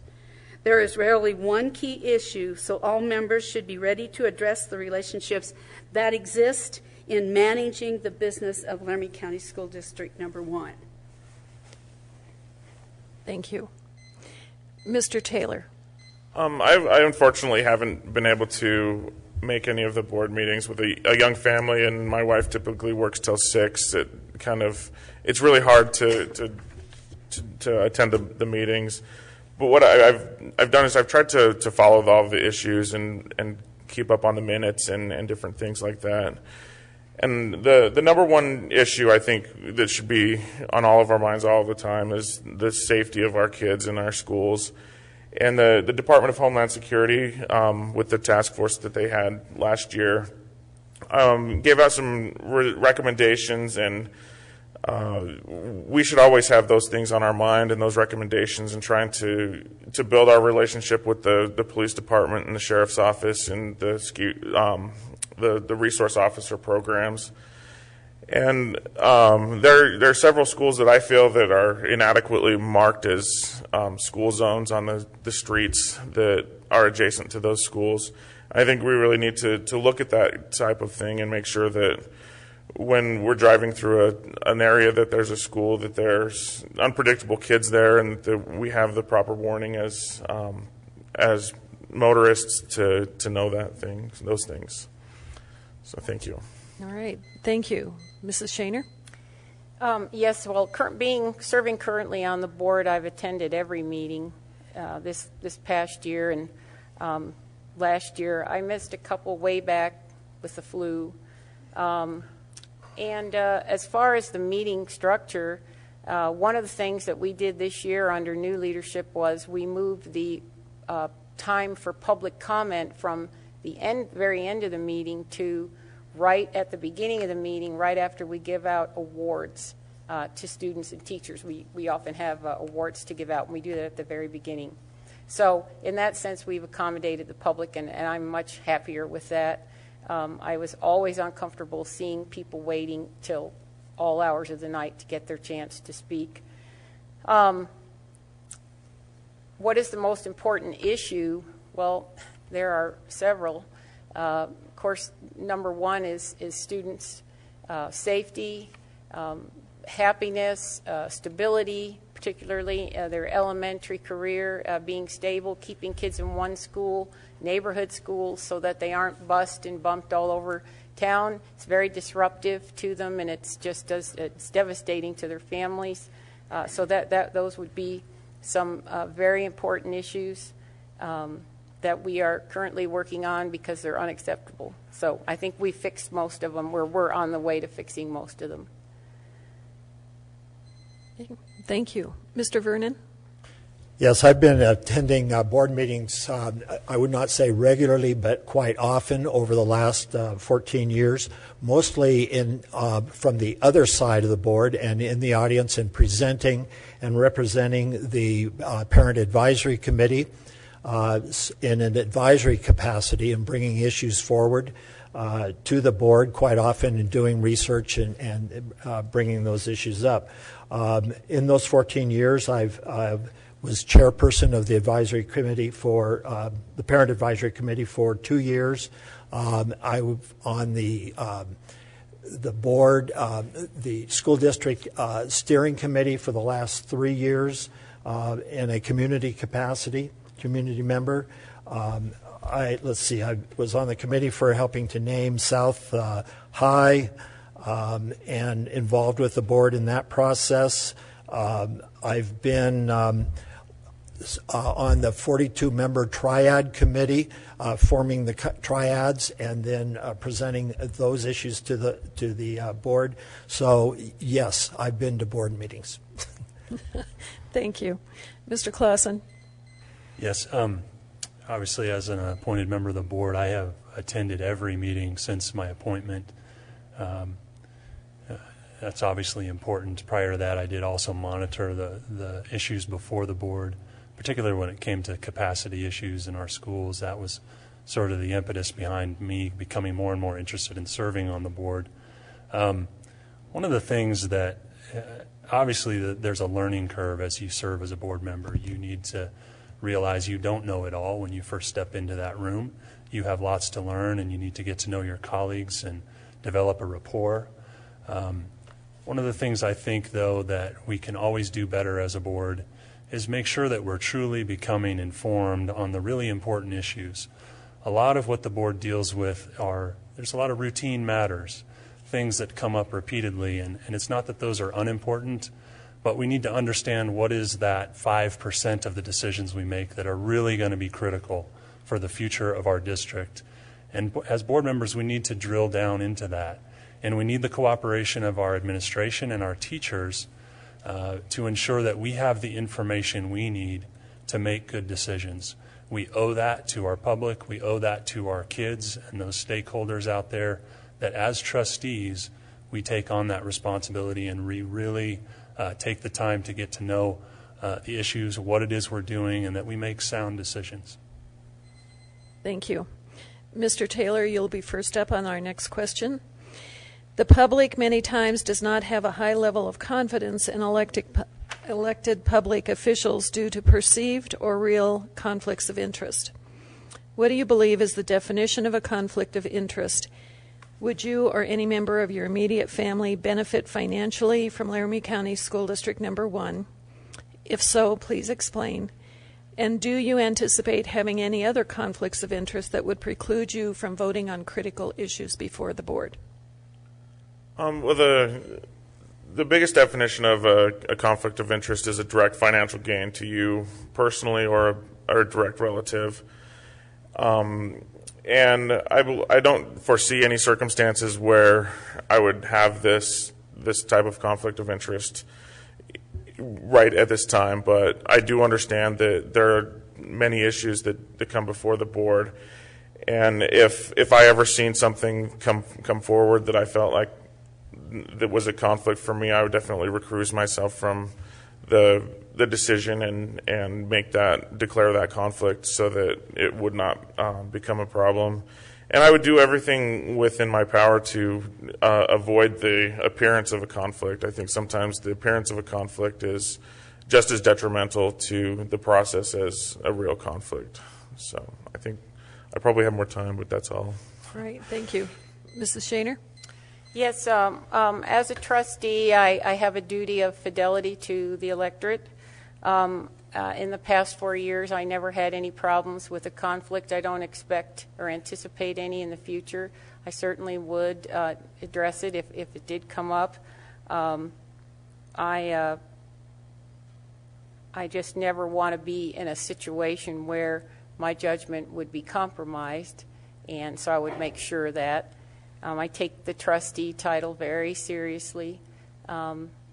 It's a very important job. Thank you. Mr. Vernon? This turns out to be a very important question for me because I am a realtor, hold a real estate license in town, and that gives me the possibility or the occasion where I could do a transaction that involved the school district on land. And I have, in fact, contracted with the school district on some property search back about 3 or 4 years ago, back when the Prairie Winds area school property was being discussed. And I did do a search for there. There was no outcome or sale as a result of that. And it's important for that disclosure to happen because I was not endorsed by the Wyoming Tribune Eagle in the last interviews. One of the 4, they endorsed 4. I was not one of those 4.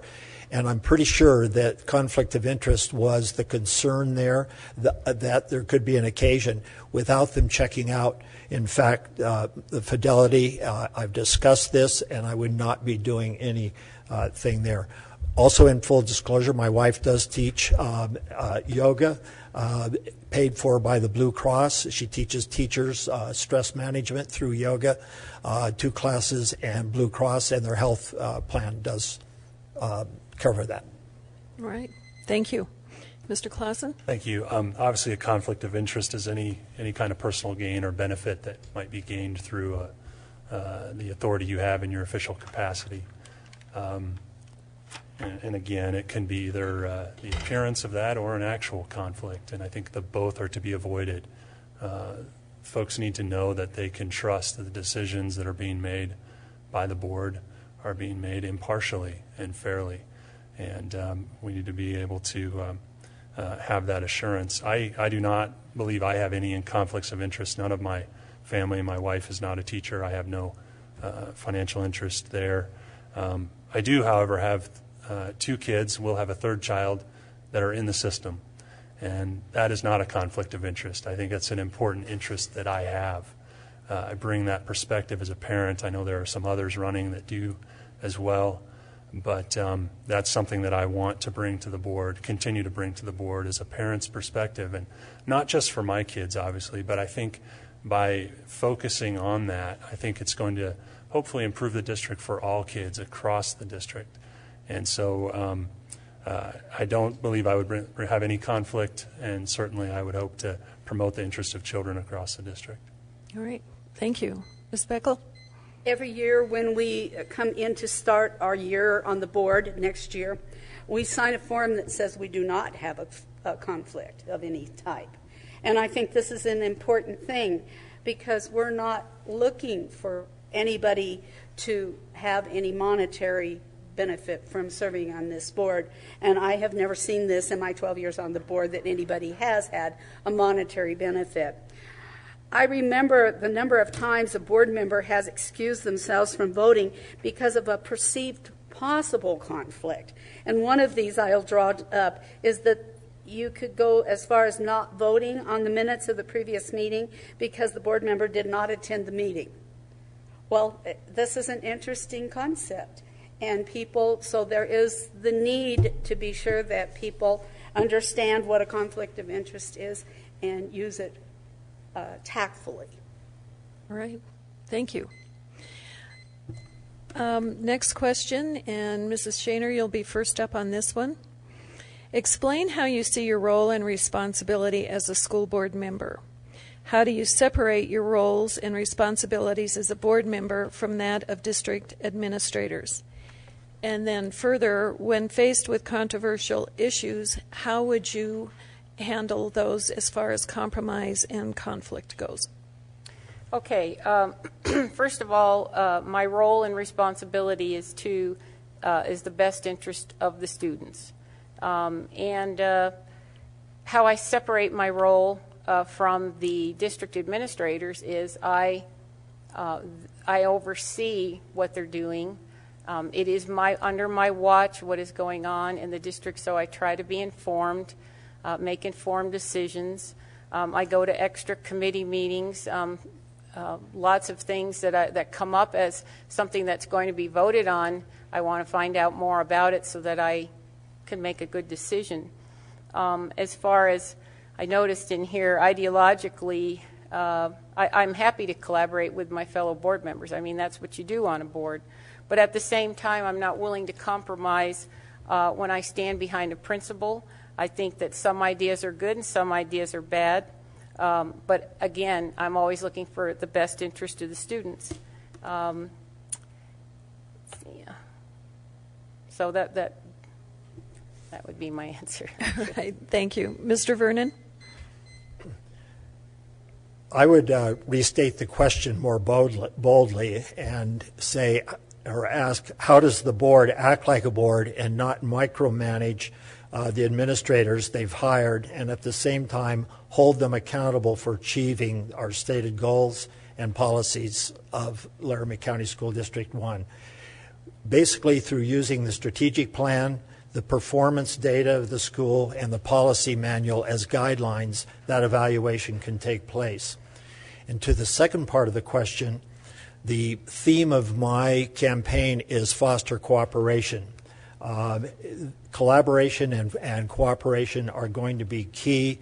I went through the 6 things that I would list as number 1 priorities that I would want to see addressed during my term. And I looked at them, and every one of them required cooperation among the board with administration, and across all lines for the board to other institutions within the city, within the county and the state. Thank you. We might invite you to help us write questions next election cycle. Mr. Clausen. Thank you. As board members, we're trustees. We are given the public trust to oversee the school district, to develop and implement policy. We are not micromanagers of the day-to-day operations of the school district. We need to hire a good superintendent, and the chain of authority flows down through him into our schools, and we have lots of great, very capable administrators and teachers and staff in this district who do a phenomenal job. I do think, however, that as a trustee, we do need to be available to those individuals to really get out there and understand our schools, understand the challenges, allow people to know who we are and that we're approachable and that we want to hear from them about their concerns. So I think that's a role that's important for trustees. In terms of dealing with controversial issues, obviously those are going to arise from time to time, and I think it's important to always take a reasonable approach. We can disagree without being disagreeable. We don't need acrimony in the process. I agree with Ms. Shaner. We all need to stand on our principles. We need to have those and understand what we believe, and I will do that on issues I feel strongly about. But if there's a way forward, if there's opportunity to develop consensus, that's where I'm going to be drawn to. As I stated in my introduction, it's in my background, and I think that we owe it to our kids and their families to find that area of cooperation. All right. Thank you. Ms. Bickle? My role as a school board member is by statute to hire the superintendent, establish policy, and monitor the financial state of the district. District administrators are hired by the superintendent to administer the day-by-day operations of Laramie County School District Number 1. This includes helping to establish policy, management of financial issues, and the other responsibilities which are involved in running a large business like our school district. The board hears grievances and is a part of the grievance process, but we are not involved until all previous steps in the procedure have been completed. An additional responsibility of the board is to handle all suspensions and expulsions. Where there is a controversial issue, it is always wise to gain the views and ideas of other board members. After discussion and deliberation with all participants, it is my feeling that I will vote for what is best for the students of Laramie County School District Number 1. Thank you. Mr. Taylor, would you like to wind up? Okay.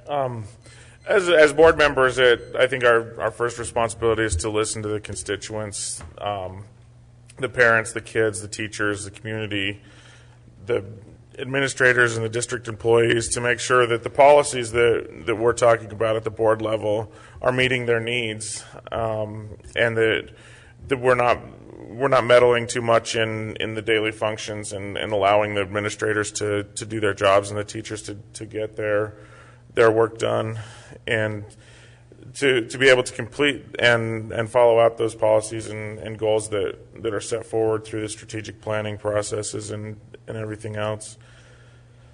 As far as when controversial issues come up, we just need to make sure that we're informed, that we're doing our homework, that we're making the best decisions with as much of information as we can get.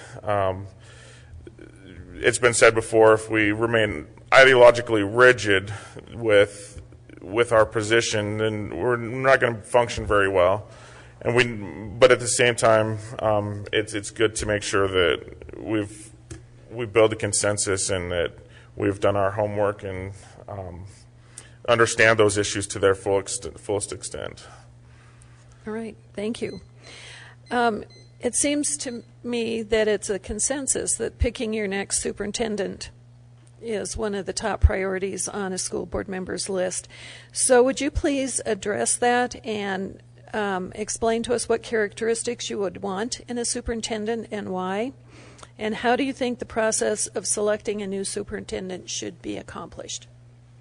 Mr. Vernon. Good. I get to start this one. Yes, you do. Anticipating this question, what I did is I went back and I've known 7 superintendents, 5 in this system now, and 2 from my experience in Philadelphia, who are world-renowned, famous superintendents, Harvard graduates, and so on.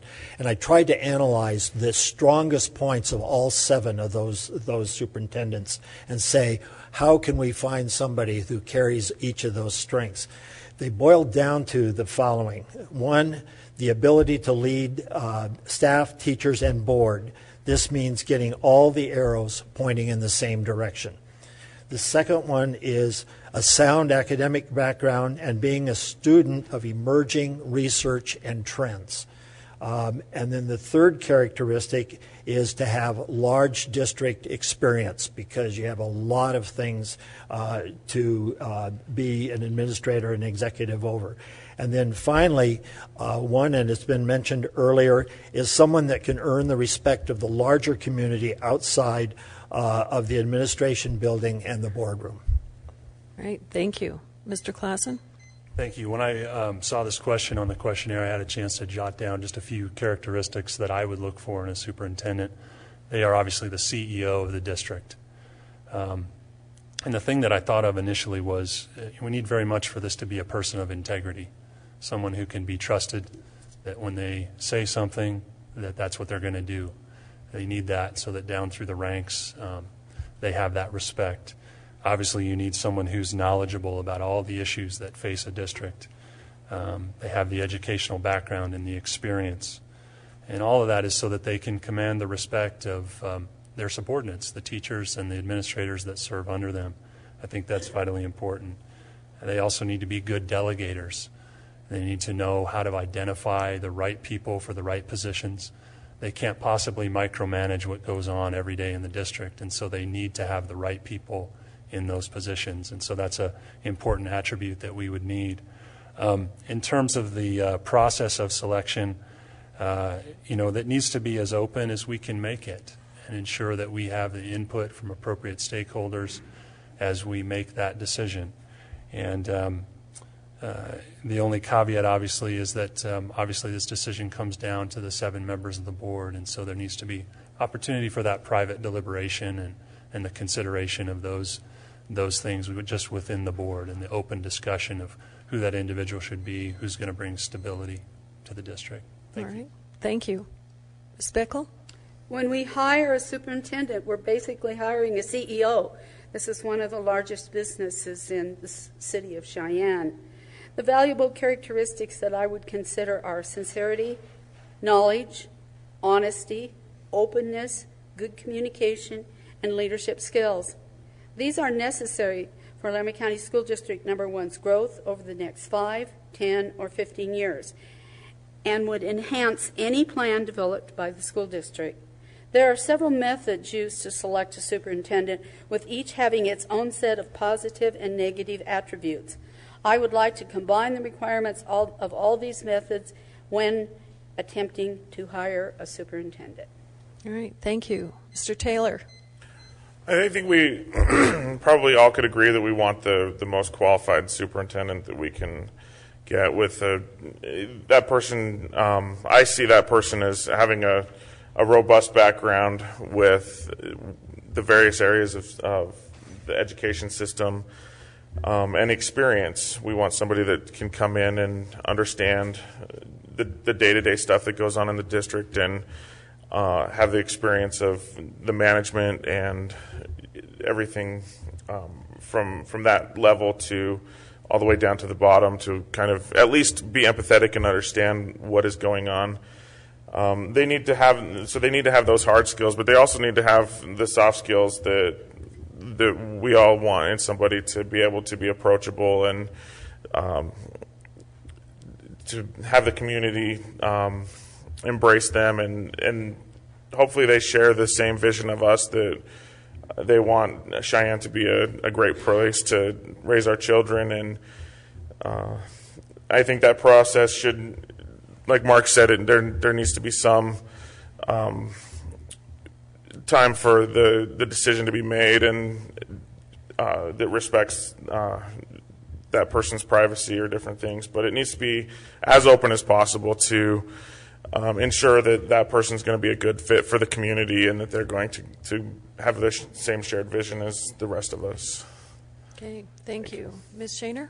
Yes, I too would look for a person of integrity, someone who's approachable by the employees in the district, someone who is in touch and communicates with all levels of employee in this district, somebody who has a stake in this community and realizes that the education that we give our students will affect our community and, of course, ultimately our country.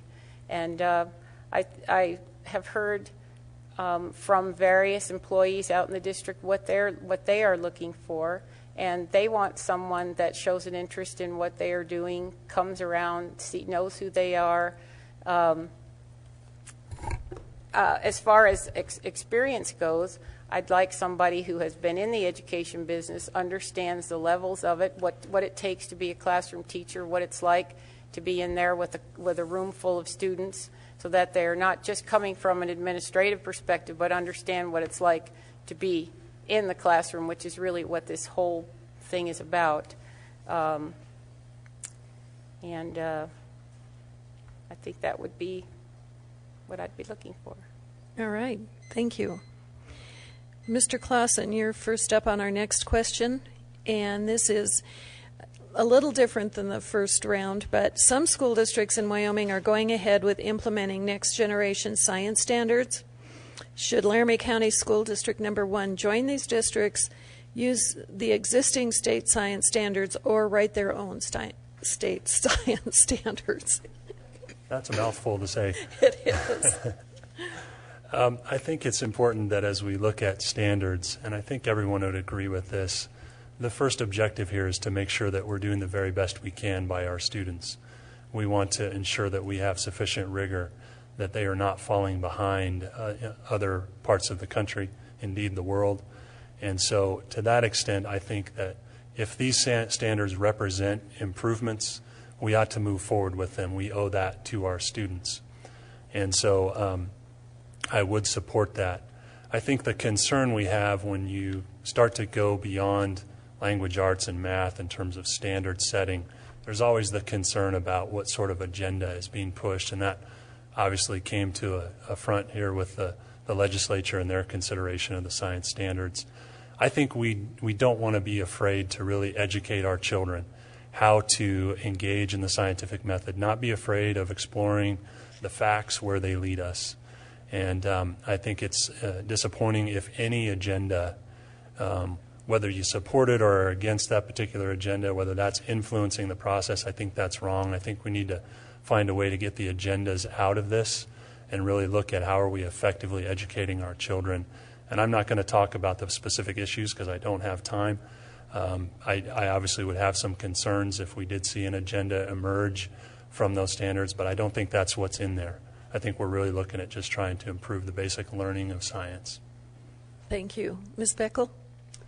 Next generation science standards are very new, and because of this, it is difficult to determine how the state wants to use this material. They give Laramie County School District Number 1 a basic guideline to follow, but this may need to be modified to fit the uniqueness of our students. So we're asking that we be sure that we're giving these kids the science that they need. We're going to have to do some studying on this. We have science books at the local library that are going to be introduced into the district, and I think each one of us needs to go down and go through these and see how they work, because it will be very important to the information that our young people receive. Thank you. Mr. Taylor? Our children deserve the best education possible, and having high standards in science is critical. When we learn science, we learn the theories and how to make conclusions on our own. And we get the critical thinking skills to do that. We can examine the research that has been done. We can use the information that we have available to make our own conclusions, whether the topics being taught are controversial or not. The science, when we get taught science, we get taught to make our own conclusions. One thing I've heard about the standards is that, and I think it could probably be addressed through the curriculum that the board uses, is maybe there's a little bit too much focus on just the methodology, and the content is not where it needs to be. But like I said, I think we could address that through curriculum and stuff. So I don't have any more. So thank you. Thank you. Ms. Shaner? Okay, well, the Next Generation Science Standards is a separate entity from the Common Core, although I see it's referred to as Common Core Science Standards, and it is being called that at times. Initially, I was opposed to Common Core standards entirely. However, I've had more time to research, but I look at the issue in two parts: the overall movement and the standards themselves.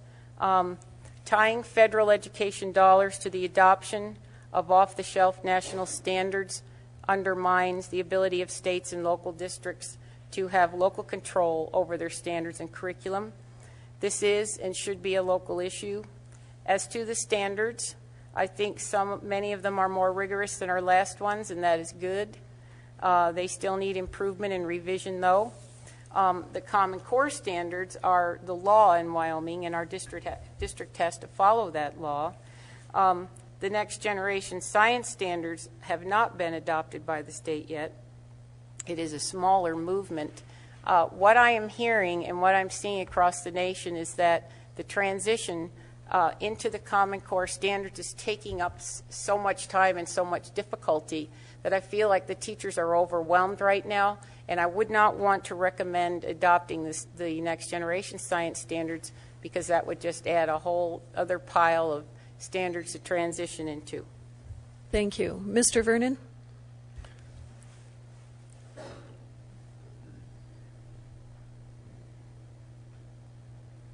I have a statement about it, but I also want to almost get argumentative about it, because I feel so strongly about the fact that we do need to adopt world-class standards. We are moving into an unknown future in terms of jobs. And I've talked about this before, that 70% of the jobs in the future that kids are going to hold, kids who are in school right now, 70% of the jobs do not exist. One of the things about the science standards is that it's about the scientific method as well as the content.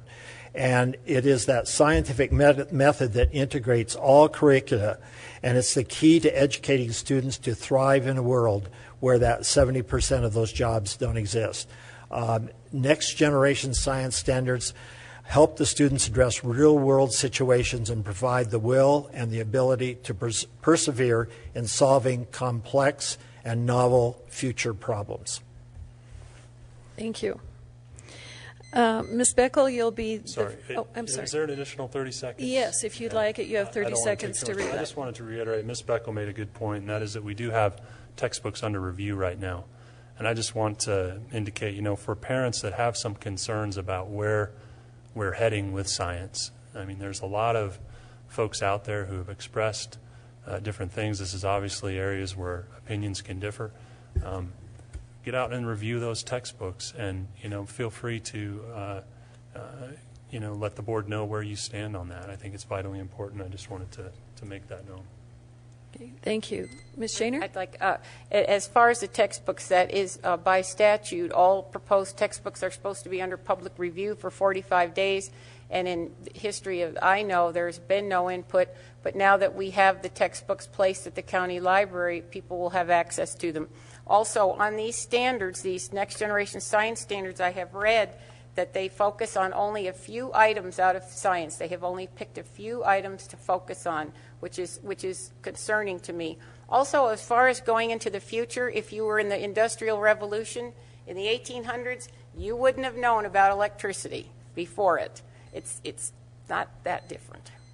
Thank you. Anybody else for 30 seconds? All right, we're going to go into our last question that comes from the league, and then I have a couple audience questions for you. And this one, I'm kind of backing up and going back to the Common Core question because that does seem to be such an important issue to the public these days. For several years, Laramie County School District Number 1 has been using the state-adopted Common Core standards in language arts and math as guides for curriculum in district classrooms. Would you support further implementation of the Common Core standards, or would you seek to replace them with other standards? If you'd like to replace the standards, please give your reasons and explain which standards you would use. And Ms. Beckel, I believe you're first on this one. Common Core standards are in the process of evolving and have not reached a final presentation which can be used for all school districts. As this process moves forward, it is necessary to hold discussions with board members and the community and our administrators to determine if the information in Common Core meets the needs and goals of the district, which have been determined by the administration with input from the board, teachers, and public. So this is a thing that we're still learning about. Unfortunately, some states are now throwing it out. I believe 24 states have chosen to get rid of it. So we have to be very careful how we look at this and be sure that we determine that what we do with it is actually to the best advantage of our students. Thank you. Mr. Taylor? I believe that the district needs some continuity, and we need to stick to a standard for a little while and move forward. If we keep changing the standards all the time, we're not going to be able to assess where we're at. We're not going to be able to make the adjustments that we need to. We need to sit back and assess those standards and evaluate where we are at and how we're performing and what we could do to improve. The standards, I believe, being in Cheyenne with a military base will allow kids that move in from other parts of the country, and there's a lot of kids in military families that move from schools to schools. And if they come from a state that is using the same standards as we are here in Wyoming, they can jump right in and start performing at the same levels. And I think that one of the biggest problems that I've seen with the Common Core standards is that there's a lot that is unknown. I think that we could do, as a board, find ways to communicate with the public, with the parents, so that they understand what the standards are before they go into the class, and just do everything we can to ensure that we have are transparent. So thank you. All right, thank you. Ms. Shaner?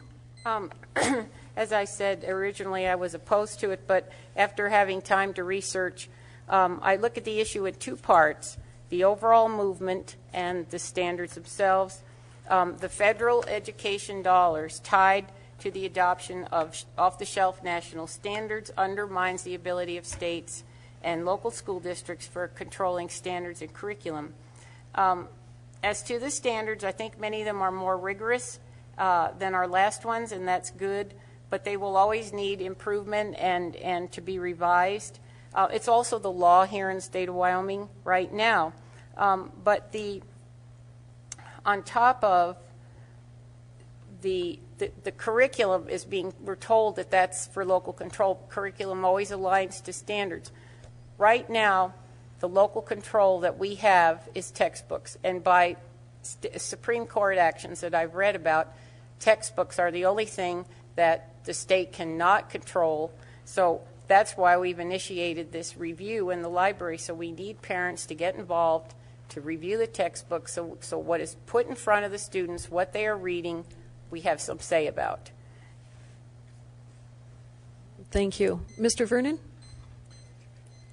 Yes, I would maintain the consistent use of the Common Core standards as guidelines for efficiently and effectively mapping curriculum and assessment to those standards.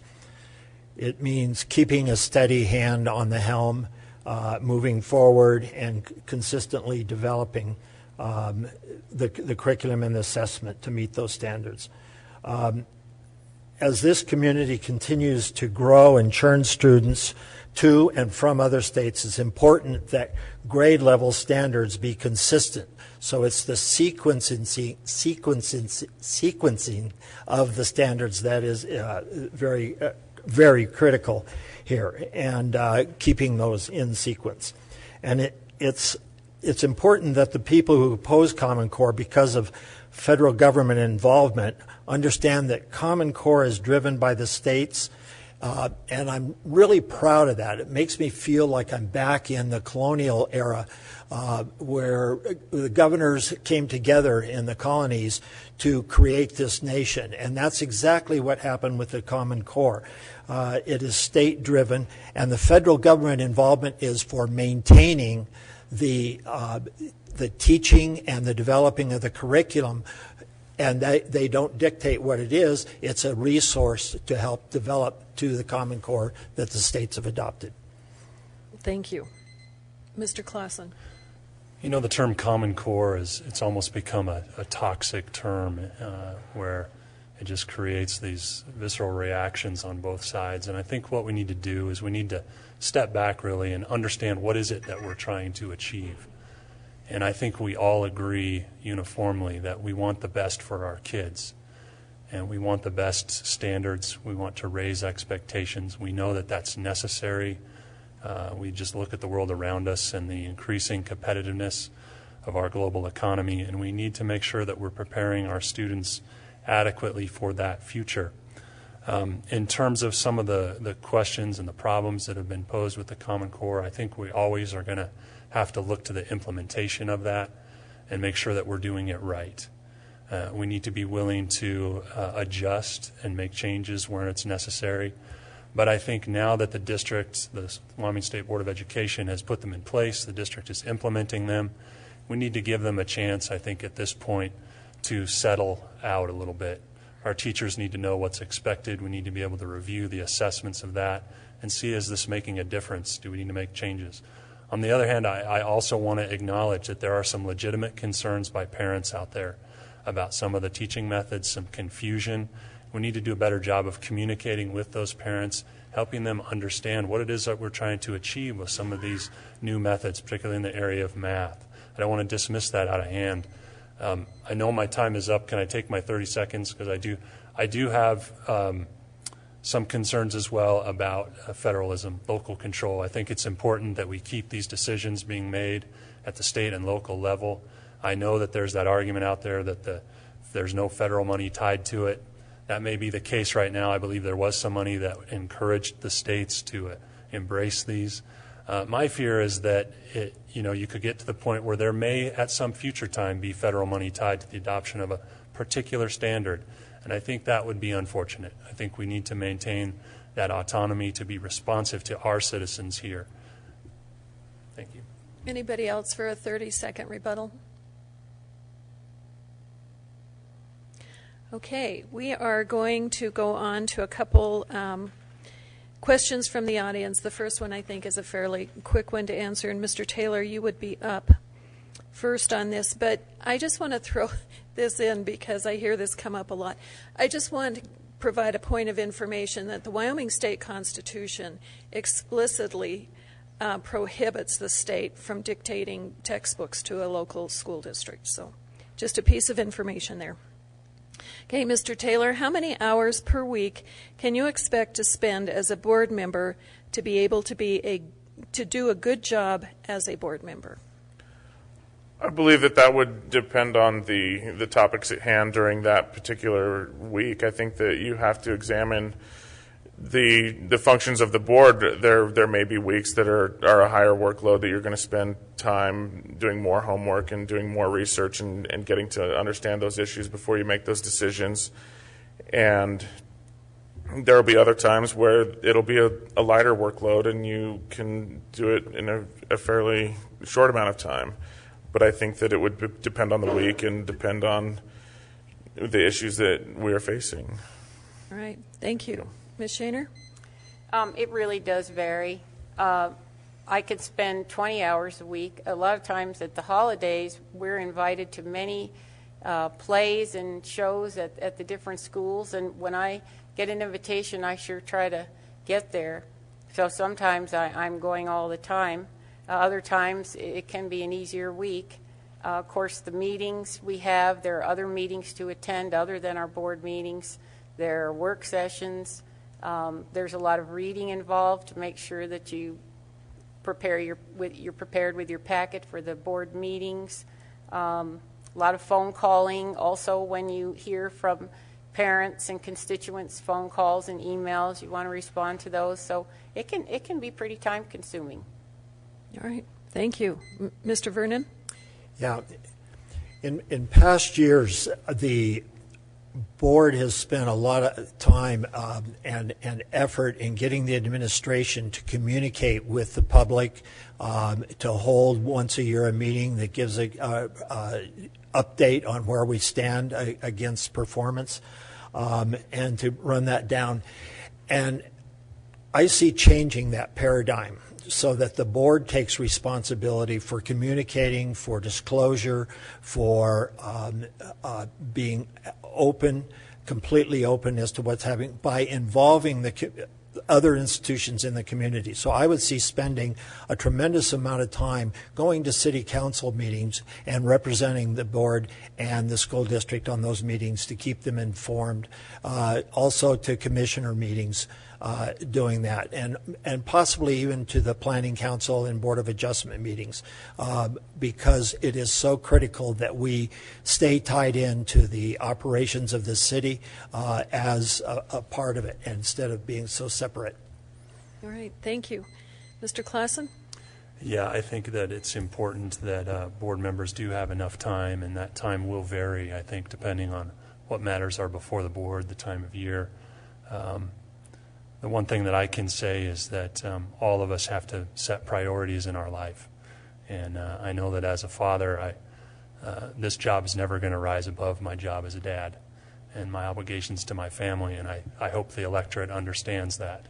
I think that's important of all of our elected officials. We need to know that there are things more important in their life, and that's going to rise to the top. And in all candor, my day job, is going to rise to the top as well. But to the extent that I have additional time, I will devote what I can to continue to devote what I can to service on the board. All right. Thank you. Ms. Beckel, would you like the last word on this? I spend a lot of time on board stuff. I do a lot of reading. I attend a lot of meetings. It seems to me when it's time to assign committee assignments, somehow my name gets on that committee assignment. So I do spend a lot of time. I try to get there. It was commented to me that they missed me last night. Well, I was ill and out of town. So I do try to get to everything, but I do miss at times. But I think it's essentially very important that people realize that this takes a lot of time. I had no idea how much time it took when I first ran. And for the first year, I just kind of kept my mouth shut. Some people would say, Ann, you never keep your mouth shut. But what you need to do is sit and listen and get acquainted with what's going on so that you can be the best board member that you can possibly be. Right. Thank you. Will be our last question. Ms. Shaner, you'll start off on this one, and then we'll start with our closing statements. And Mr. Vernon, you'll be first on the closing statements. All right. Here's your last question. Should the building contractor for the new Oakey Blanchard Stadium be penalized for not meeting the contractual completion date? Wow. Well, I think that I don't know anybody that's ever had a contracting job that was completed on the date they were told. I just don't know anybody. Everybody's always late. As far as being penalized, I don't know. I can't really answer that question. Okay, thank you. Mr. Vernon? Yeah, I think you have to have accountability for contracts, and you have to enforce those contracts. I think there's other ways of doing that other than penalizing them and charging them, and whether they're real costs or fake costs, that are penalty costs that you would do. So it depends on the situation. It depends on the weather in this state. As to what, so there are circumstances that you have to look at. So I would have to look at that situation by situation. All right, thank you. Mr. Clausen? Well, that stadium definitely cost more than it was originally budgeted for, I can tell you that. And I know that there has been some concern about it. In terms of penalizing the contractor, that's going to be a matter of the contract itself. You would need to look at that, and typically there is a completion date, and there are some penalties perhaps built in. I haven't looked at the contract myself, and discussing that with Mr. Bartlett, I do think there may be some opportunity for some what are called liquidated damages that are defined by the contract that may be in there. I certainly think the district should look at recovering that to the extent that it can be shown that that was the fault of the contractor, any of the delay, and not attributable to some natural cause. Sometimes they're just things beyond everyone's control. But it is a legal matter, and it's something that I think we need to consult with counsel and make sure that we are pursuing whatever remedies may be available to the district if it can be shown that there was some liability of the contractor in that regard. All right, thank you. Ms. Beckel? Interestingly enough, this is one question that's been asked by one of my constituents in the last 24 hours. This person wanted to know what I was going to find out why we were behind on the contract. So probably we'll be asking some questions about this, and this is one of the things that board members do. We may not be unhappy, but we have to ask the questions that keep us informed as to how things go.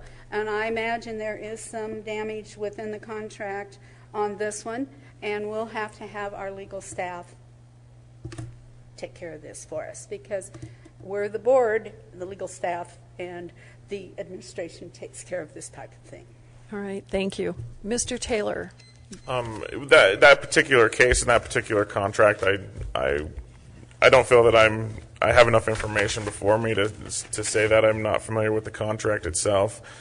But I do think that there needs to be accountability in the work that is done. And I think that, like Ann said, we need to take the advice of our legal counsel in those circumstances and examine the contract and ensure that the district is getting what we ask for when we ask for it within the parameters of each individual contract. So, thanks. Thank you. So you can take a sigh of relief now. The questions are over, and we're on to closing statements. So this is your last word tonight. Mr. Vernon, would you like to start off? Yeah.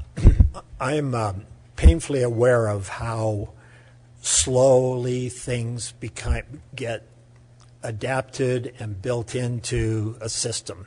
especially a very complex system. I understand why it's slow, but I'm usually quite impatient about how long it takes when we debate ideologies and we go back and forth and we make things political rather than getting things done, and to watch the kids pass time in school instead of engaged in learning during those times that we're debating, lives are lost, minds are lost. And so I think one of the things that we really need to focus on is cooperation. And I would be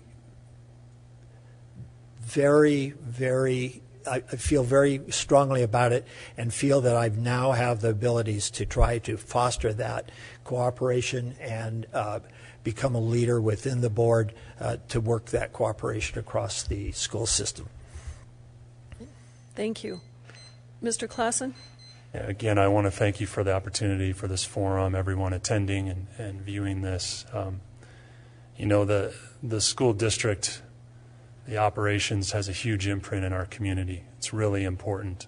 It's important that we have very good board members, good leadership from the top on this. My original interest in serving on the board is really wanting to be part of trying to develop some solutions to the problems that are out there. And I've been privileged to serve on this past year, and I've learned a lot. And I hope to continue to serve. I think there's more to be done. There's all kinds of issues that we'll face, all kinds of challenges that are out there. And there is no magic formula. There is no silver bullet to address all of the ills. I think if someone steps up and says they've got all the answers, I would question that person, because it isn't there. If that person has the answers, they have the answers for all the ills that face our society. Because when you really think about it, a lot of the problems in our educational system are just a microcosm of some of the larger ills that face our society. I think we look at some of the most important inputs into our children's lives, predictors of success in education. It comes from home. It starts with a stable home life. And we want to work with parents. We want to try to get them engaged as much as we can. But to the extent that I continue to serve on the board, this isn't an excuse to give up. We don't make excuses. We try to make it better.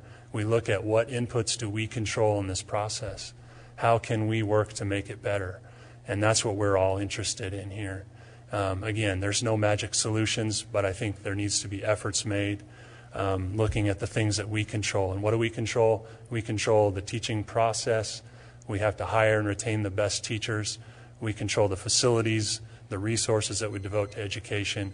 And so those are the kinds of things that we need to be keeping our focus on. I appreciate you listening tonight. I appreciate your vote on November 4th. Thank you. Thank you. Ms. Beckel? I too would appreciate your vote on November the 4th. It's very, very important that we do the very best job to give a good education for the 13,000 plus kids we have. And if we don't do this, we have not done what we were chosen to do, what we were elected to do. So what we need to do is work hard to bring all of the pieces together. And we've got a lot of pieces. We've got construction. We've got educational standards. We've got science standards. We need to go to the library to look at the books. All of these things go together to give us something that we need to do as board members. And it's very important that we do this, because there's those little people walking around, particularly one was in second grade, and I said, well, I have 13,000 kids that are mine. And the kid said, oh, I'm adopted. All right. Thank you. Mr. Taylor? I would like to also take the time to thank the League of Women Voters for having us out here tonight again. And I would just like to finish up by saying that my children are young. They're in kindergarten and second grade, and they're just starting. I want to make sure that they're raised and they go through the best district in the country. And I believe that we can do that as a board, and we can do that as a community. And went blank, sorry. That's all right. And that's all, I guess. So, Thank you. Ms. Shaner. Yes, well, I hear, a lot about people are involved in this or care about this because they have kids in school here. I actually have a grandchild now and anticipate more who will be in the schools here. My kids are grown. They went to school here. But it isn't just for my grandchildren. It's really for all the kids in our community, and it is because I am concerned about our society. I'm concerned about the future of our country, and I believe that I can help make a difference in this position, overseeing how the children are educated in this district. And so that would be my primary reason to be here. With all the experience I bring, I've always been in education, and so this is just part of my life's calling and path. I will continue to be passionate about this and ensure, to the best of my ability, that we are giving the best education to the kids in this district. Like I said, I think my children did get an excellent education in this district, and I'd like to see it continue. They were accepted to very difficult colleges to get into, and they came out of a public school right here in Cheyenne, Wyoming. That speaks volumes to me. And I'd like to also thank the League of Women Voters for hosting this forum. Thank you. Thank you all. And all of the candidates for the school board, both the first panel and this panel. I'm a lifelong educator, and I know one thing. Education is very, very complex, and there are no silver bullets, and there are no easy answers, and you have to recognize the interrelatedness of all the components. And I want to compliment all of you because I think you did a good job recognizing that complexity and articulating your thoughts about solving some of the critical issues that face education today. So thank you all very much.